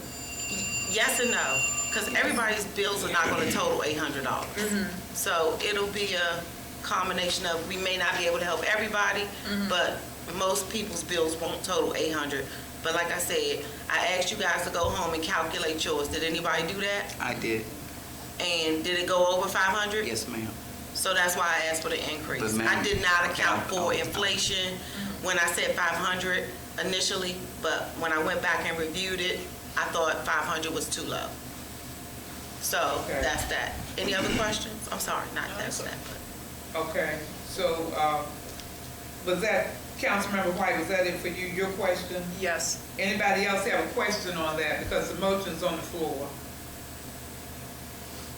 Any other questions? If there are no other questions, Madam Clerk to the, Discussion.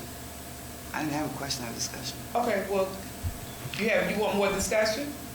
Yeah, I don't have a question, ma'am. The motion's on the floor, and there's either discussion or question, and you call for both.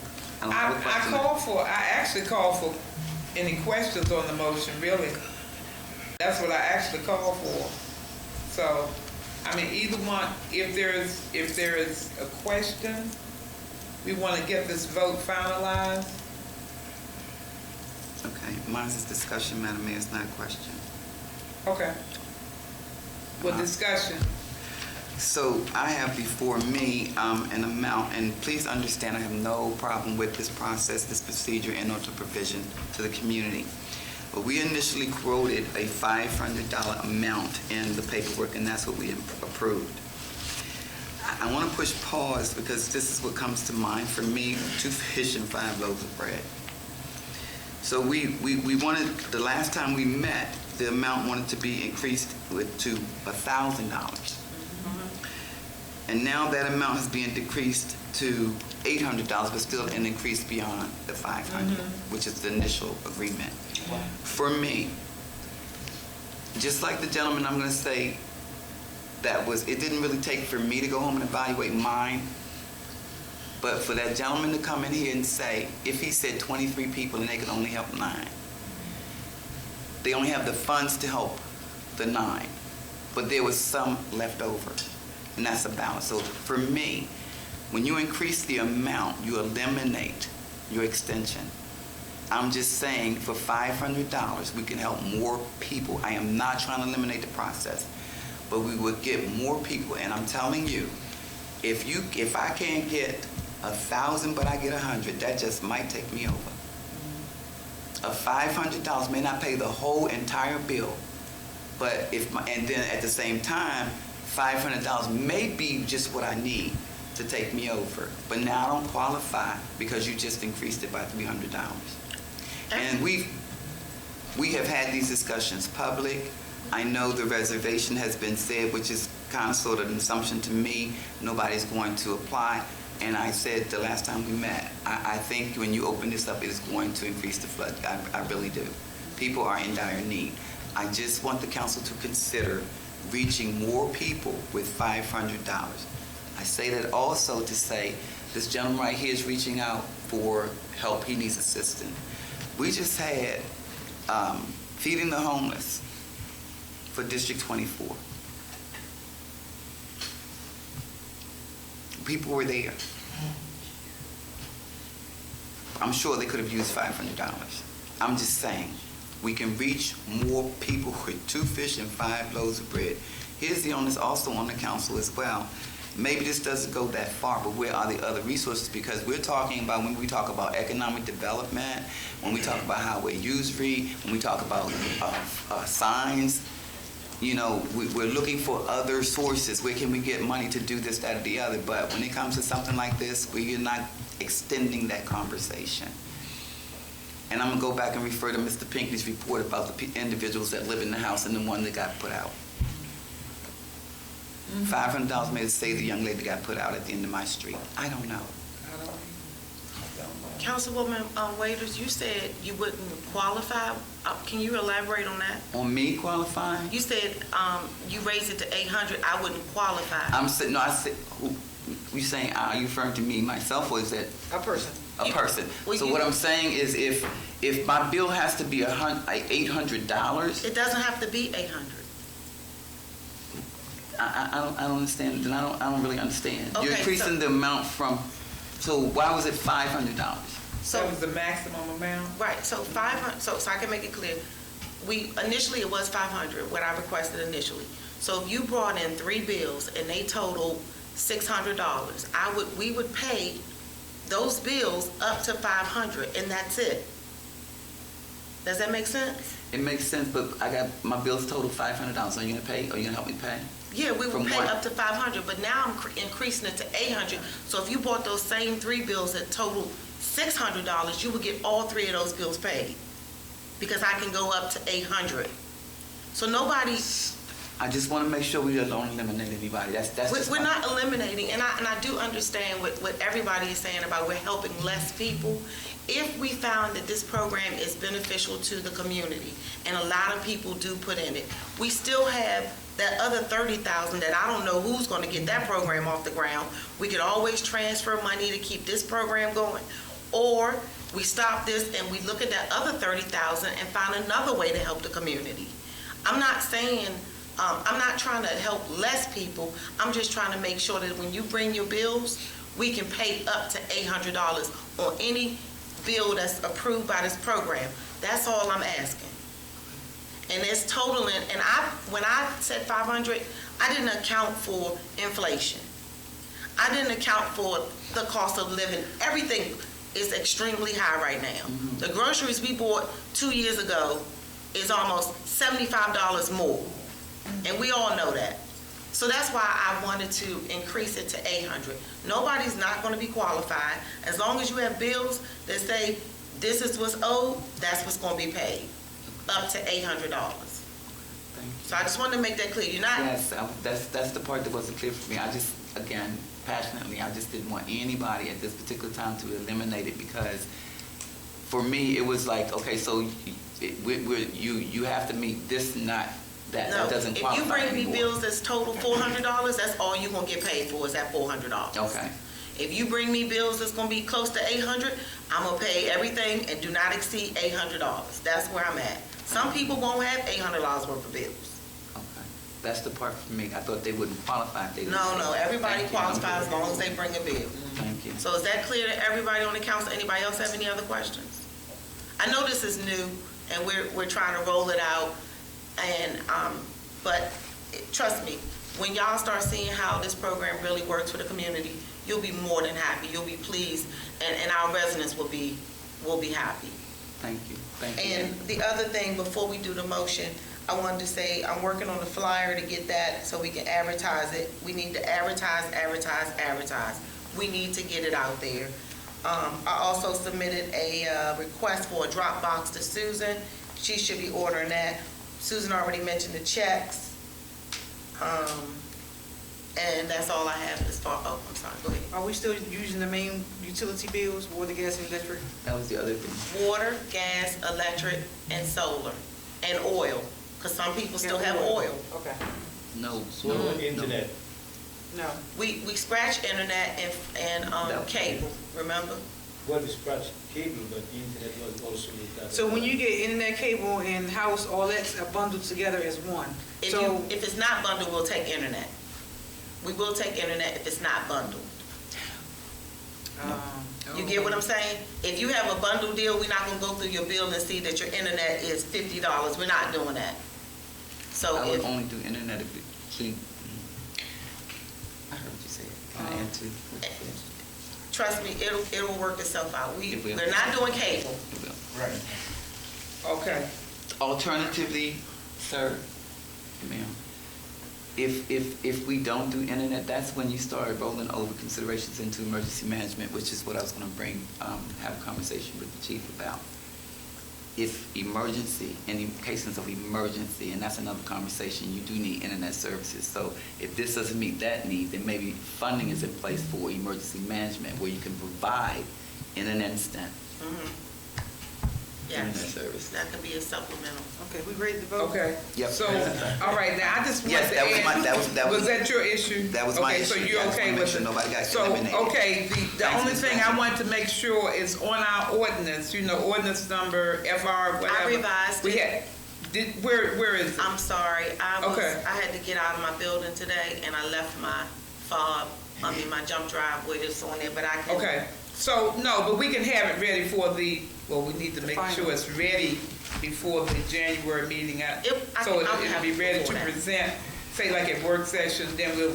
Right, I'll have it before then. We'll unveil it for the January meeting. Because I'm not Okay. back in the office until the 9th, so. And by that time, you can still go forward with that particular amount if you're gonna put that on the flyer, but, you could actually, it needs to be amended on that ordinance. I did amend Okay. it already. All right, I just wanted to make I just sure. didn't bring the copy with me today. I was rushing to get I out wanted the to make building. sure. Okay, all right, yes, ma'am. Now I have a question, I'm sorry. Now I have a question. Madam Mayor, for the amendment to the ordinance, because you called for a motion, and second, that's the increase of the amount. That's what's on the floor. That's the vote. So if we're voting to amend, then is that, Ms. Tucker, you just prepare the paperwork and we sign at the next meeting? Oh. Because we never Because- signed the original. We Huh? never signed the original ordinance. Right, I guess my question really is, nothing has to wait, because you have a deadline of January, what's your date? I think it's the 3rd, yeah. And our next meeting doesn't take place, work session is well after that. Okay. So my question is relative to the process. The motion is that we increase the amount. It has been second. Discussion, questions have taken place. So the council is now pending the decision to increase the amount. You have the resolution, which happens to not be here. Right. So the agreement is still in place. We just have to sign the resolution and read it into public record with that amount. We read the original. The original one. We just didn't. The amendment. Right. Do you understand my question and know what I'm saying? I understand, but what I'm saying, I think it would be better if we go on with what the amendment, the way she's prepared it, so that officially, that becomes a matter of record, that it's 800 instead of the 500. Okay. That way you have it all clear cut. It's real clear cut. Okay. I'm off work, but I will go in the office tomorrow to get my jump drive and email everybody the revised ARPA revision. Is this a special meeting? I would just email it to everybody. It's not a special Let meeting. me tell you why I'm asking you. Okay. You have what is it? A resolution, right? You're amending your resolution. That has to be read into public record, right? You've already read it to public record, but you're amending it. Your program is set to kick off on the 3rd. We can delay the program if we have to. That's what I'm asking. That's why I'm making If that's an issue for the council, I can push the program back until after January, but I really don't want to because I don't want to be doing this program in October. I want to get this money out to the people because they need it immediately. Okay. They need these services. So, but if I apologize for not bringing it, but I will go into the office tomorrow, pick up my flash drive, and email it to everybody. Can I just say something? The only thing I'm truly concerned about is getting this, into public knowledge in time. I really want it to be extremely fair and a fair chance for people. I would like it to be in January, but January 3rd might be a little too soon. I think I can, we got everything done. The lawyers already reviewed all the documents. That's true.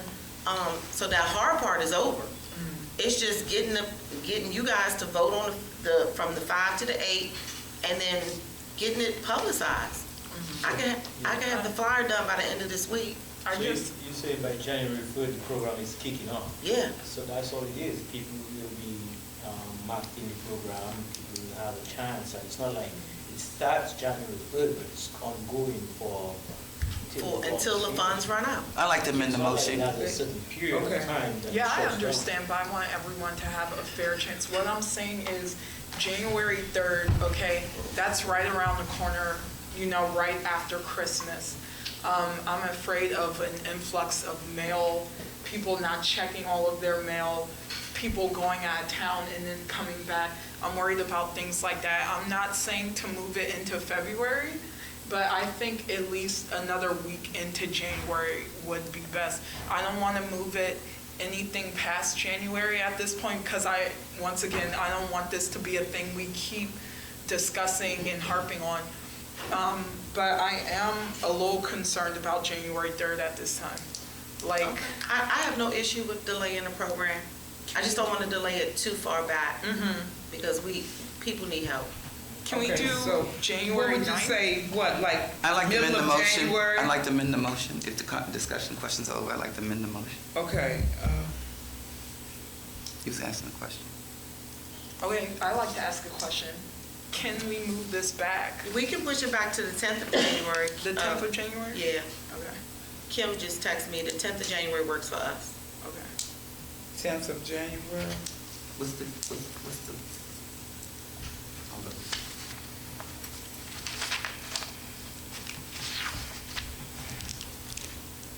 Where's the calendar on this thing? Okay.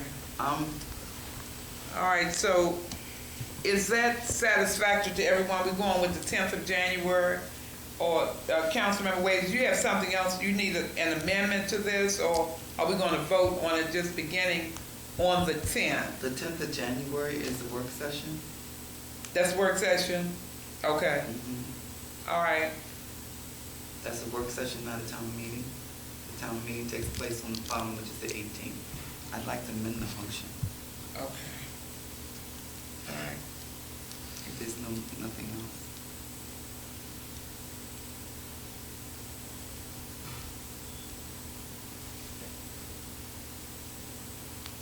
Okay. Is she saying something? All right, yeah, to amend the motion. Okay. Okay, now, all right.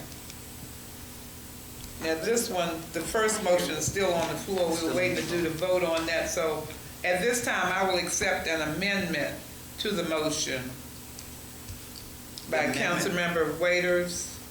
Per the conversation that has taken place, I'd like to amend the motion to state as follows, that the motion be that the council vote to increase the amount. Clarity has been provided, questions have been answered.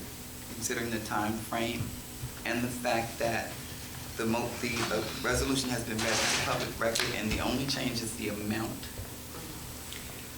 My motion is to move forward with the program with that amendment to the resolution being read into public record at our next town meeting. Okay, Lastly, to move forward with the program. Did you get that part? I did. All right, can I get a second on that? Clarity, do I have to push it back to the 10th? No. Would the council prefer that I do or not? My motion is that we move forward with the program, that it proceeds on the 3rd. You've already read your resolution into public record. There's only one change, and that is the amount. We're voting to increase that amount. Okay. So the same resolution will be read into public record again with only that one change Okay. at the town meeting, Okay.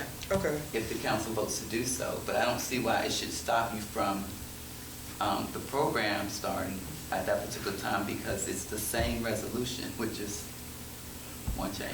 Right. Okay. All right. So, is that your motion? You complete? That's my motion. Okay. Can I get a second on that motion? Second. Okay. So, Councilmember Oscar is seconded. Okay. Are there any questions on that motion? Okay.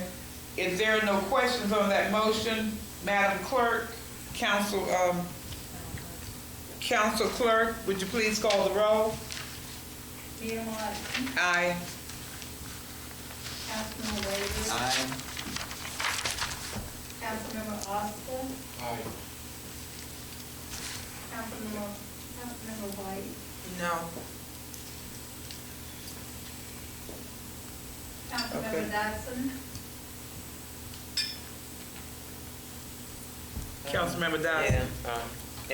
Yeah, what you're saying, we are gonna accept going from 5 to 8 on the 3rd. Mm-hmm. Okay.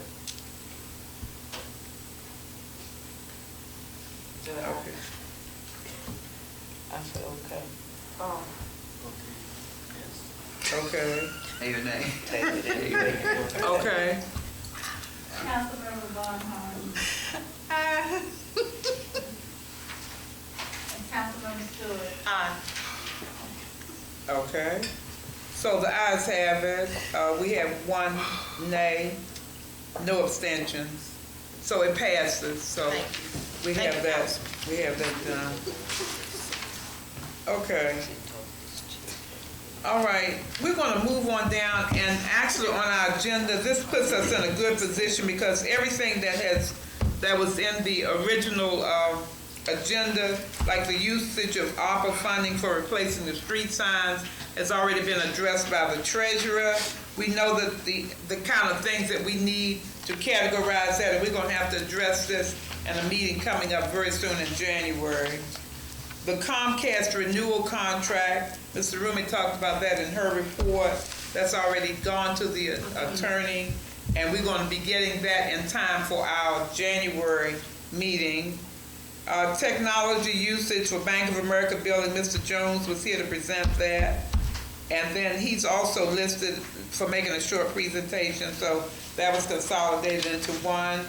And for Delegate J.S. Lewis, his Blue Line Corridor Development meeting, he had that meeting on December the 5th, and he had C. Pleasant, Capitol Heights, and myself, and a number of consultants in. So there's going to be a meeting that he's going to call. He wants to call the mayor and the council and everyone in, but he'll be the person that's taking the lead on that. So look for emails coming from his office. It's concerning Blue Line development for our 3 collaborative communities, which would be Fairmount Heights, Capitol Heights, and C. Pleasant. Okay? So I'm going to just wrap that up as that. And then I'm going to go on down. I wanted to talk a little bit about, for one thing, the governor's inauguration. I received this yesterday. The pleasure of your company is requested at the inauguration of Governor Wesley Watende Omari Moore as the governor, and Aruna Katragada Miller. I don't think I hear her name exactly right. But anyway, it's the 18th of January at 12 o'clock noon in Annapolis. So, you know, I have to send in the RSVP on that. I wanted to just talk a little bit about the swearing in for the county executive and the county council. That was on December the 5th. Very well attended. There were a lot of people that attended. Chief, I know Chief made it there too. Yeah, so it was at 10 o'clock at Showplace Arena. Then at 2:30 we had the meeting with Jazz to talk about the collaboration between the communities for the Blue Line Corridor. The veterans event that was given by the county executive was November the 9th. That was at Martin's Crosswinds. Very good event. We're going to have to try to get some of our veterans involved in that program because they really made it nice for the veterans. So if we find out in time, maybe the next time we're going to be able to get some more people because they would have enjoyed it. They would have really enjoyed it. Yeah. Okay. Mr. Rumi already talked about the Zoom meeting that we had with the county representative, Mrs. Rogers. She is the person that will be setting us up for a meeting with Mr. Stephen Paul that we had talked about in previous meetings so that we can get him to come in. And he's the revenue, I think he's the Revenue Authority representative. But he'll be setting up, it'll be sometime coming in January. So that'll be coming up very soon. And the PEPCO grant. We talked about that. One thing about it is that at the public, when it was introduced to the public about the grant, there were a lot of nonprofits that received that grant. The town of Fairmount Heights, the town of Mount Rainier, I think it was College Park, some of the others, they received a $10,000 grant. Yes, Upper Marlboro, they were there. And I forgot, Mr. Rooms, their grant was for something like getting generators to equip the whole town of Upper Marlboro. So there are things that can be done, and it was good to listen to find out some of the things you can get the grant for. But I thought it was very helpful to us to get it, and for them to be so responsive because within almost the day that they had the celebration, they put the check in. They were not playing. You know, like some of the sometimes you might have to wait to get the check. They did it right away.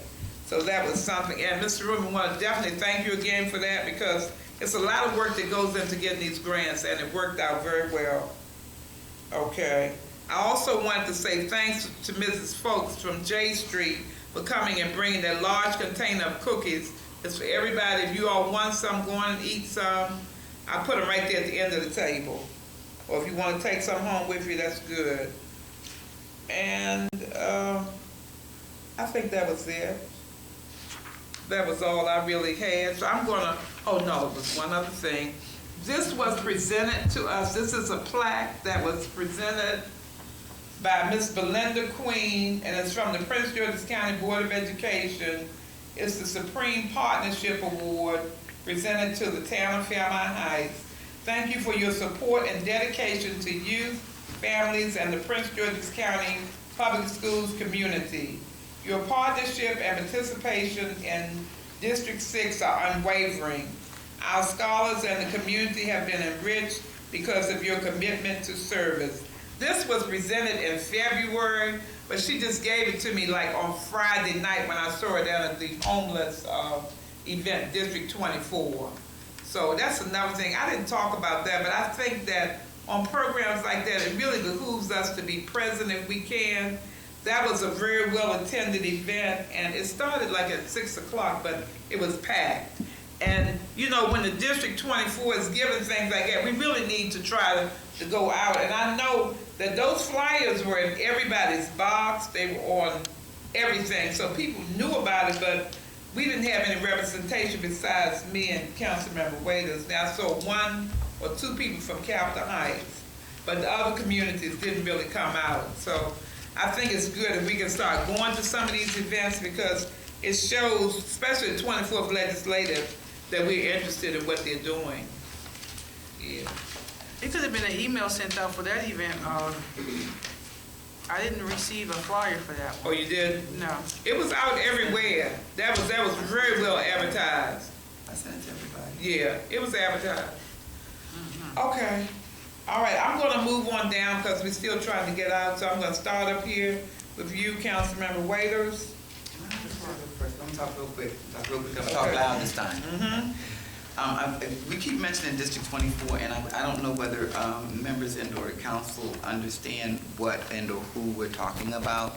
But District 24 is a legislative district, but Fairmount Heights happens to be a part of. And within that district, you have 3 delegates and a senator. Senator Benson, you hear us mention her name on it, but that happens to be our senator. We also have some Delegate Jazz Lewis, who is on the agenda. That's your delegate, but there are 2 more. One recently elected, Tiffany Austin, and then there's Andrea Harrison. So there's 3. So when we make reference to District 24, this is the legislative area that you are in that services us in terms of legislation, again, the bond bills and other things like that. So as the mayor has mentioned, and I'm gonna get off of this, but as the mayor has mentioned, even if we all can't go, sometimes it behooves us to split our selves up to be at various different locations, because I got some information to be in other places too.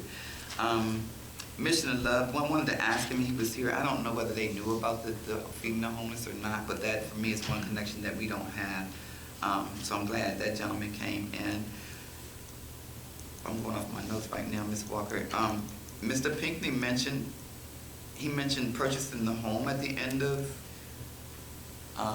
L Street, the gentleman that the evicted family, and then he said that the owner was asking if we wanted to purchase it. I might like to see what that looks like. And then, actually, about the speed camera. Emergency management, I do want to talk about emergency management and say that we are not storm ready. I think we have prediction, I think we may get ice tomorrow, but if we lose power for whatever reason, we are not ready to switch our residents into emergency mode. Chief, I'm sorry.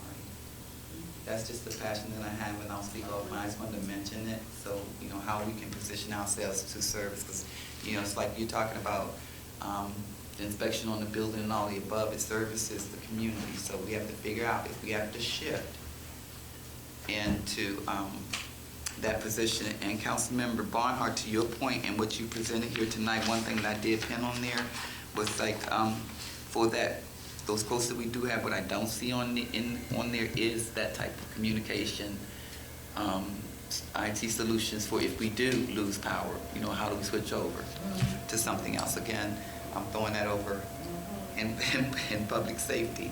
So I had that, and the alleys, I wanted to mention the alleys per Councilmember with Dodson's concern. And Ms. Rumi did mention the Housing Authority. We did consider a plan for beautifications for various different alleys previously to be identified per the approval of the homeowners to beautify the easement for access. I think the only thing that was considered was emergency access to the back of the house. I know some places are smaller than others, but the market area that was identified with your report, the $10,000 and the $5,000 we mentioned, that's just one example. So I think in Councilmember with Dodson's case, it's more of a safety issue considering the upgrades of that space, and then in other places it may be beautification. Just wanted to say that. Last but not least, I'm gonna put this over on the chief. Sorry, sir, to impose on you. The bicycle rodeo is a passion of mine, sir. It's a large community thing. We've done it one time. It was very successful. Sleep Pleasant stole it from us, but so it's just a matter. Give me a little more information on it so we can. Yeah, it's a parade. It's a mobile parade. So yeah. Okay. So I wanted to mention that. Lastly, there are two things, and I'm ready to go. I'll pass this out to the council. I mentioned this on the call, and I will not elaborate, but I will mention that. I'm sorry, on the call when I was on virtually last week. We have been meeting in economic development in our small cluster of meetings and having discussion, creating wish lists and all the above. It is now time for the meetings to take place outside of our space. We're presenting things to the council, and we're at a point where we have to move forward with economic development. I put down here, and I'll pass it out, what's the vision? Legacy property 4.4, Main Street annexation. The importance of committee collaboration, and I mentioned code enforcement, public safety, public works communications. They're all bulleted items up under that, also including Ms. Walker procurement, contracting, project management, and grants. I won't mention the $10,000 from Morgan Circle or the $5,000 Art 2 Solutions is already in there. Feeding the Homeless I mentioned, and continuing programming. The council can have a copy of this, and I'll put this out there for the public. Lastly, is there anyone in the room that attended Fairmount Heights High School? Attended Fairmount Heights High School? Yes, ma'am, I did. Attended Fairmount Heights. Keep your hand up, please. Yes. Keep your hand up. Thank you so very much. And this is just a plug for the Fairmount Heights Alumni Association and your application for membership. And that can be, me, when you graduated, if you attended Fairmount Heights High School, you are in another way in the bill budget? I did. No? Chief. What's wrong with you, Chief? No more hands up here. They want to raise our hands. Okay, I had these, I'm the chair of membership, so I just thought about it when I was on my way to the meeting. I said, you know, there are people in the room that went to Fairmount Heights, so just wanted to share that with you. And that concludes what I have. Thank you. All right, Councilman Bond. Oh, okay. As Ms. Rumi said, Public Works Department is pretty much ready to handle snow removal or any inclement weather that might occur during the season. But we have to take this, we have to make it clear to the community that the responsibility for the by the public works is really the public roads and the public easements. The sidewalks are out of it, and like we take that notice to take this time to let the, from the citizens of the community know that in the event of an inclement weather, when there is snow accumulation, they are responsible for clearing their sidewalks. The reason why I want to give this notice is because I think we haven't been enforcing some of the codes to clear the sidewalks, and people haven't been taking that too seriously. So I think this time the code enforcer will be passing around. It's his job, and it's not a money-making adventure, but it's enforcing codes should be something that is very consistent to avoid any kind of conflict. You can't decide to do it today and do it tomorrow. So this is one of the things that we're going to move on and take very seriously by enforcing those codes regarding snow removal on private sidewalks or in front of your sidewalks of your homes. Another thing was that Councilmember Waiters mentioned about the alleyways and beautification. I wanted to say that the alleyways are kind of like a burden for the public works department, and one consideration I think we could have is to eliminate, just eliminate the alleyways altogether. Just find a way to maybe donate the land to the homeowners, so that the burden of maintenance is really on them. This, I think, would eliminate access to the alleyways by the public and avoid a lot of criminal activity that Ms. Wood-Dodson mentioned earlier.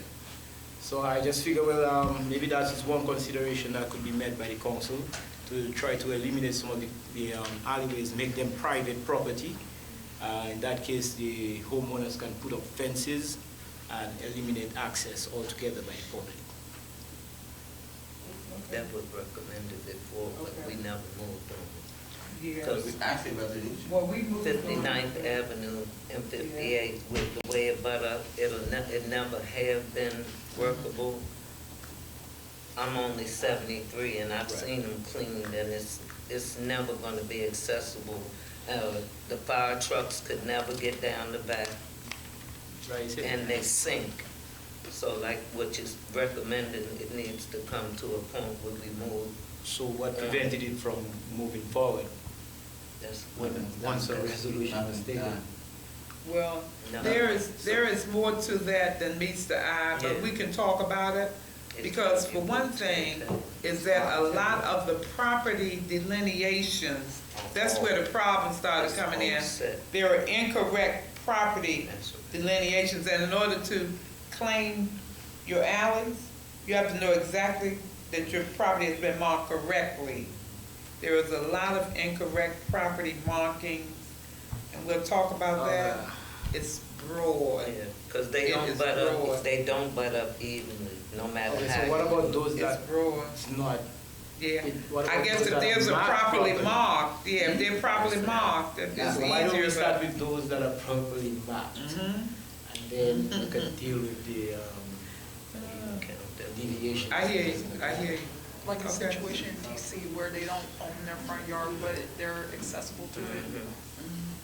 So you know how in DC, the roads were too wide, so they gave people chunks of the road as front yards? Right. But DC, the government owns those front yards, but Right. they're just grass and fences. And they will under the responsibility of, yeah. So something like We have that. to sit down. Okay. All right, so yeah, I just want to put that out there. Yeah, so yeah, you'll I know hear that you you. have- Right. That's a big factor in I it. just want to ask you something. Do you think you could create something, I don't know, the seniors are already asking when inclement weather comes?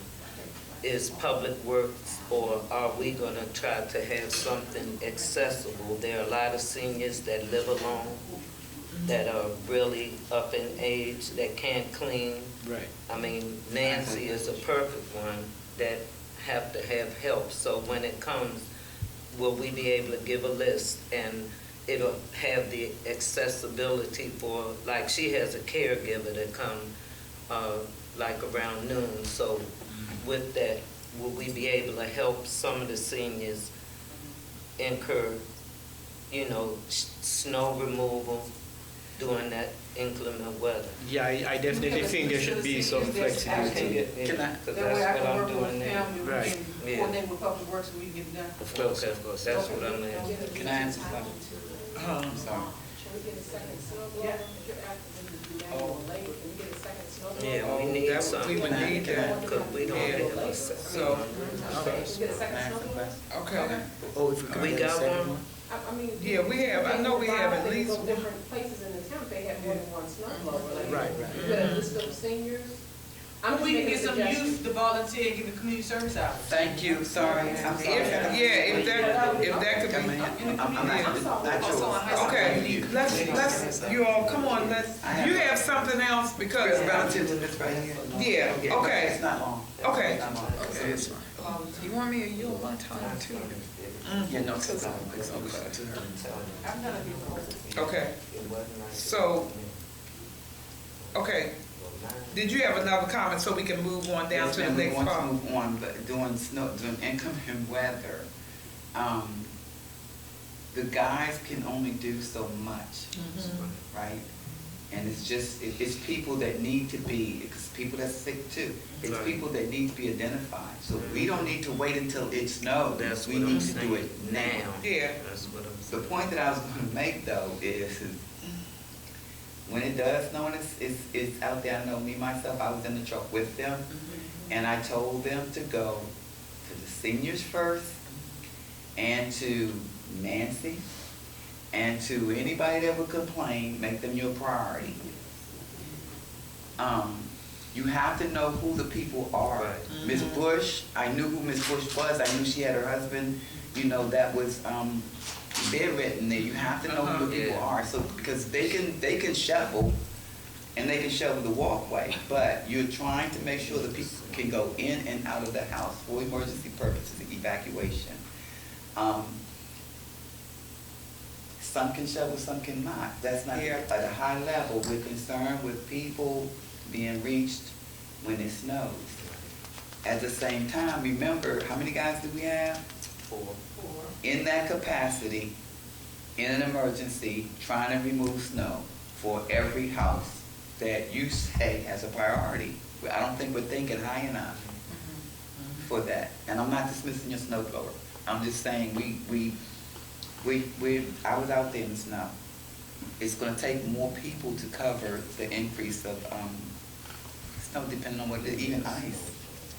Can we tap into the lodge right there on Addison Road, because they did offer assistance?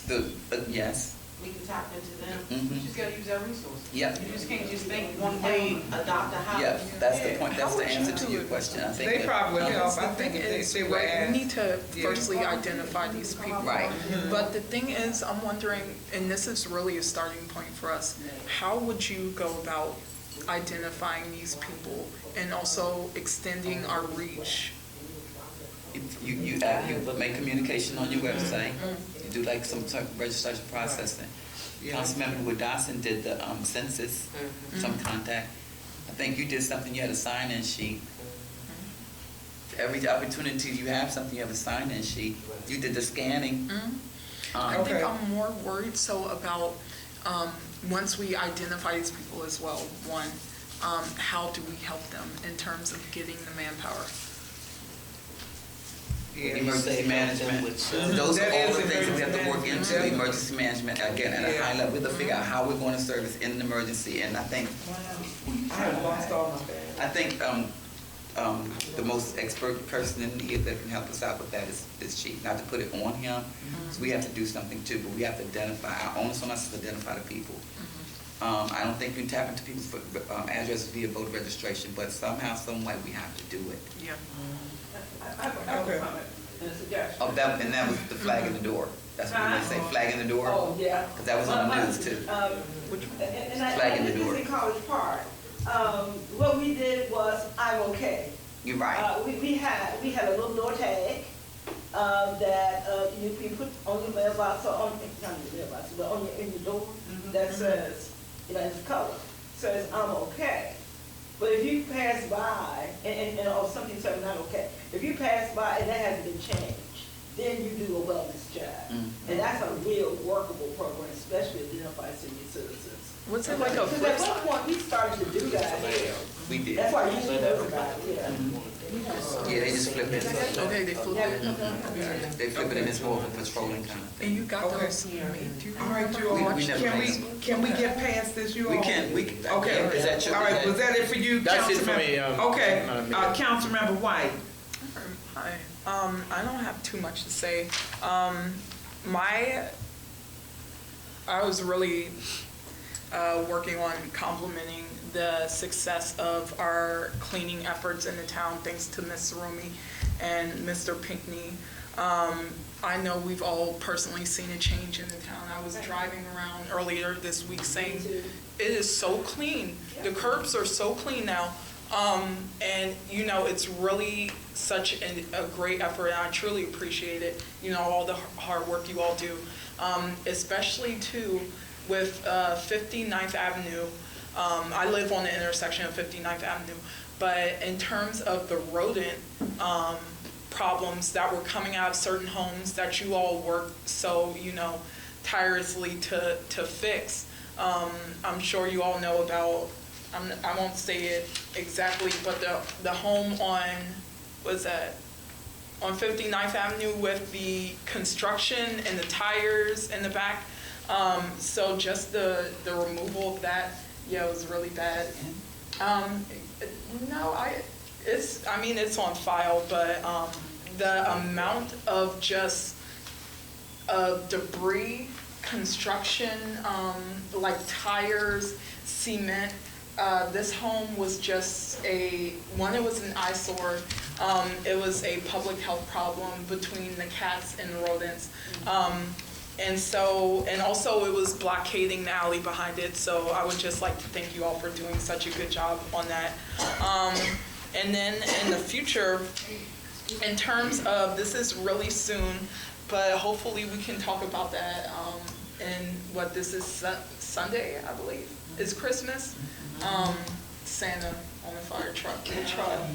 I really would like to do it, and I'll be working, you know, with Miss Waiters and Miss Barnhart to try to get it done. Sunday?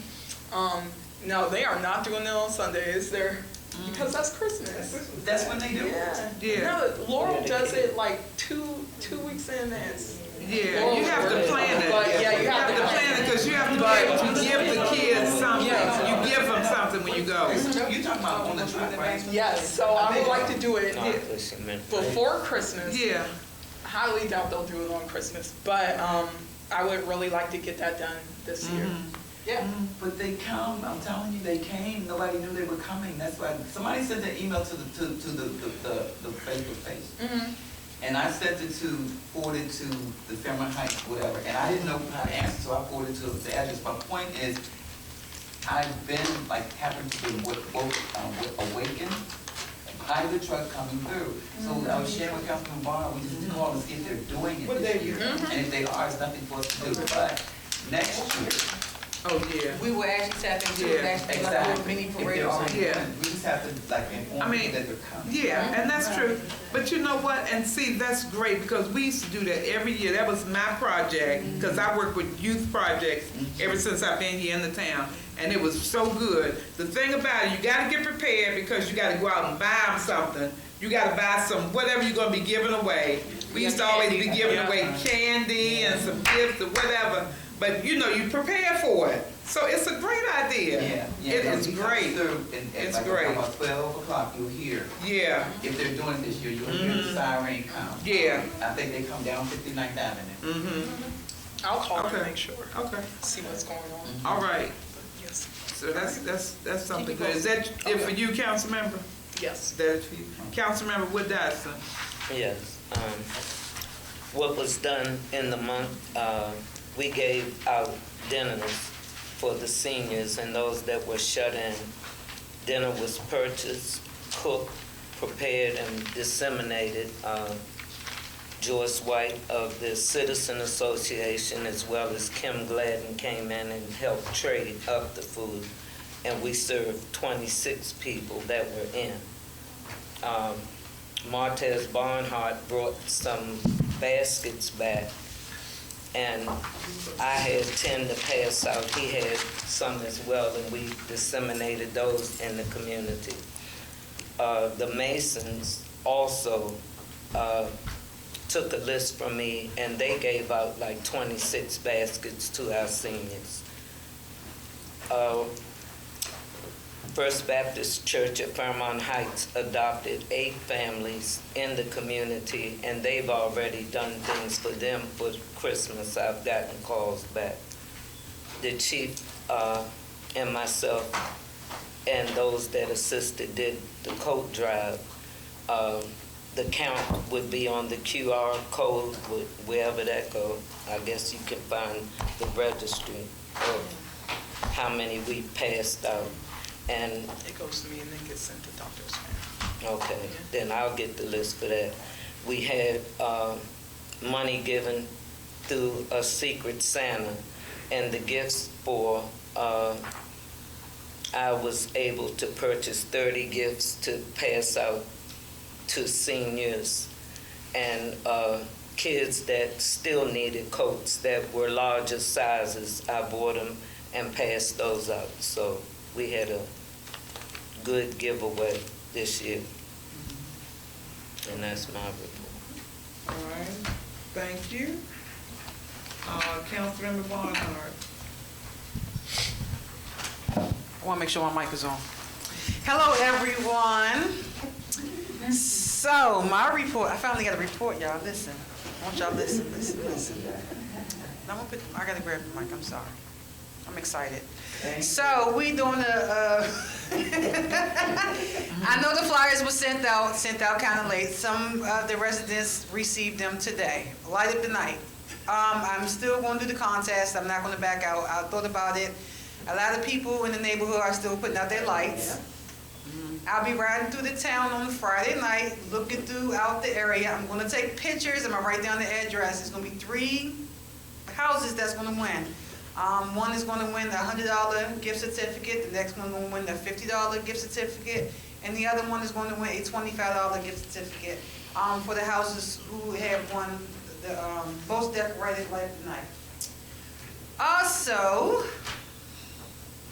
January 20th, 2023, from 7 p.m. to 9:30. I'm also going to put this up on the Fairmount Heights Town Hall website. Dress to Impress. It's a black and white party for teens, ages 10 through 17, with a valid ID card. The address given is North Brentwood Community Center, 4012 Webster Street, North Brentwood, 20782. The telephone number is given as well.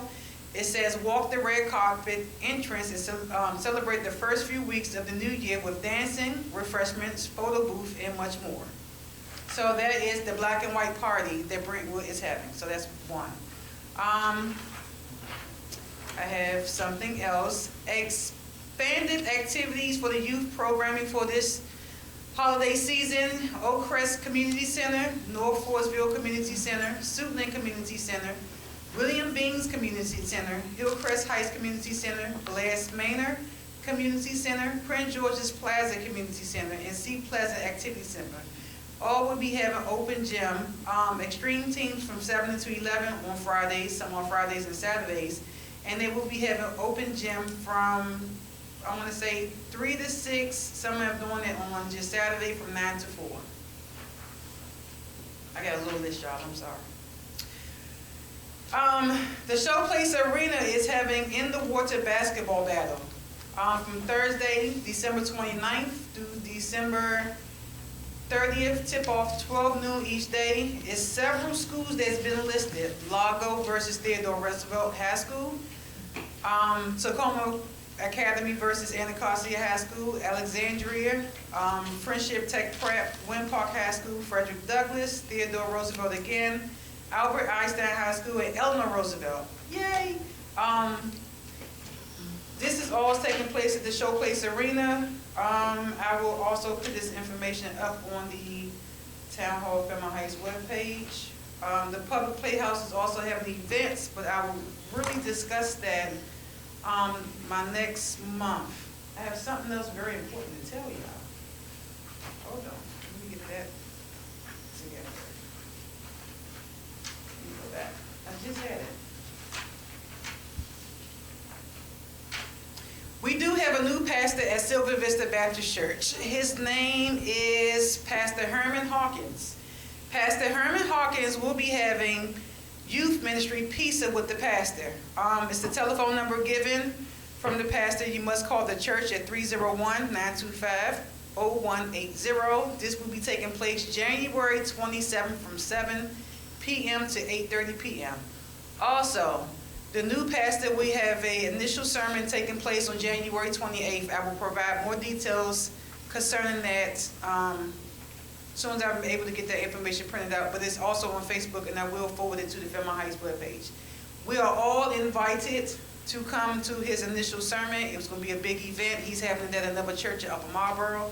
Again, I will also provide that information. And moving forward for our next year, I want to get things more organized for us as a town, for us scheduling everything on the calendar at least 3 to 6 months in advance, so we all know who's doing what activity here at Fairmount Heights, or whatever activity we're doing, so all of us can participate, and we won't be bombarding the next person who's doing something else on the same day. So it's very important for us to start scheduling our events at least 3 months to 6 months in advance, so we already have things in order. Also, I would like to have something called Who Am I for Black History Month in February. That will be discussed in more detail as I continue my planning. Okay, thank you. All right, Councilmember Stewart. I pretty much covered my report with my presentation of the increase, but I would like to know from the mayor and council, do we have a graphic designer?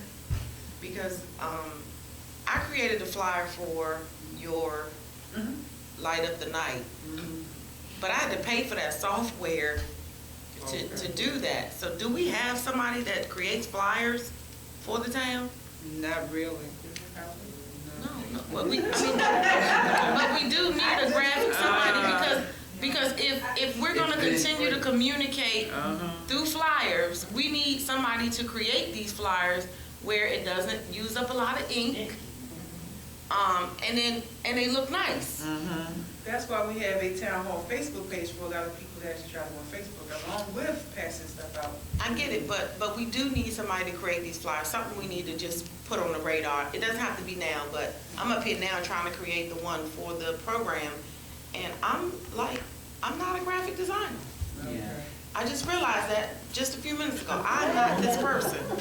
So can we please look at getting somebody to do our flyers so they look professional and they look nice when we send them out to the community? That's all I have. Thank you. Okay. All right. Thank you very much. I'm going to move on down to public participation. Is there anyone still on? Well, I think Mrs. White is the only person inside the building. I do have some questions, but I'm tired. But can I ask a question? Ms. White, can you hold it for a second, because there's only a few people on the line. Okay. So can we do them first, if you don't mind, Madam Mayor? There's only a few people on the line. Okay.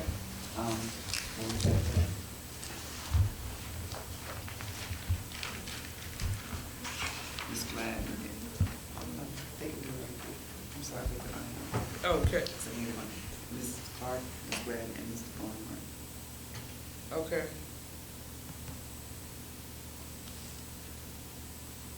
Okay. Is anyone online have anything? I don't see where they. Get the answer. Yeah, it is. Okay, it's open. Hello, everyone online. Is there anyone that has anything to contribute for the good of the organization?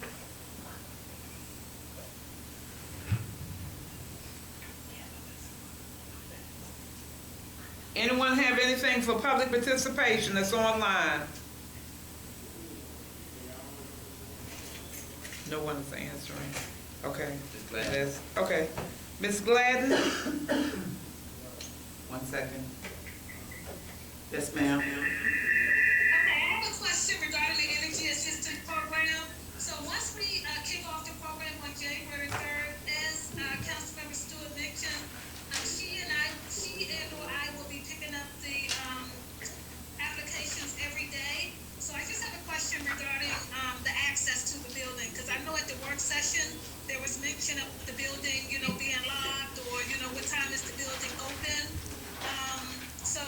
could just clarify, like, you know, what would be the best time? I work from home full time, so I can come around, you know, anytime, but it may not be the same time every day. It just depends on my workload on any given day. But I don't want to run into an issue of coming to the town hall to pick up something and I can't get in to get the information we need to process this program. Well, basically, I guess the best thing for you to do, Mrs. Gladden, is to call to make sure, because you know, our hours are 9 to 5, but basically, I don't really come in at that time. I normally don't come in until in the evenings, but if I have other engagements and I have to go there first, then I come here. So it fluctuates. So you really gonna just have to check to find out. Probably it'd be better if someone is gonna bring in the applications, they probably bring them during the day. It'll be easier if you pick them up in the evening.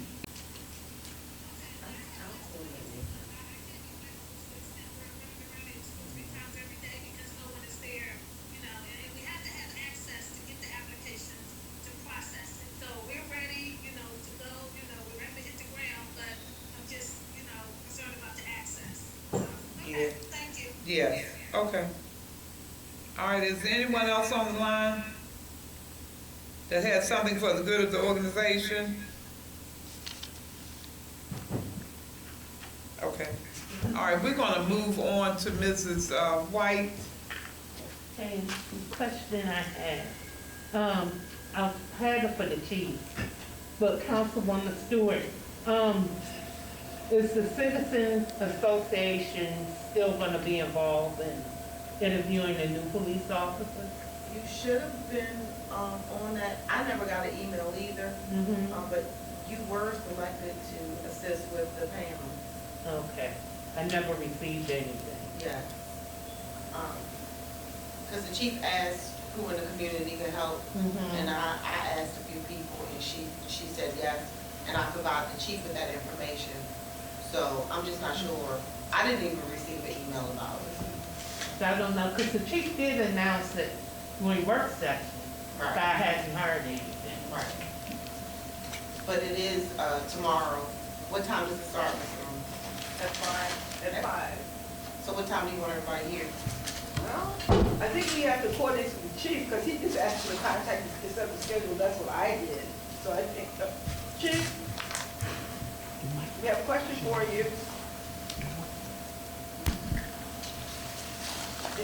The question is concerning the interview panel for the police officer for tomorrow. Who's going to be on the panel? Lieutenant Alvin Live from the Prince George's County Sheriff's Office and Lieutenant Latoya Fairmount. Those are the sworn officers that I have scheduled to come. Captain Jackson, who came by yesterday, he's actually on leave, so he's not going to be on the panel. You still wanted Ms. White to assist you? Yes, I did. I do somebody, a citizen, to be on the panel. What time did you want everybody to be here tomorrow? 5 p.m. sharp. We're going to get, be here a little bit before so we can have a conversation first. But we're going to get started at 5 p.m. so we can get everybody out of here at a decent time. Okay. So 4:45? Yeah, 4:30, 4:45. All right. Thank you. Thank you. Okay. All right. All right, well, I think that we've answered the line, we've answered the line, and I think we basically engaged everyone according to what we said we would do for tonight. So at this time, I will accept a motion for adjournment. So moved. I get a second? Second. All in favor? Aye. All right, thank you very much. You all have a wonderful night and have a happy holiday. Enjoy your holiday. Yeah.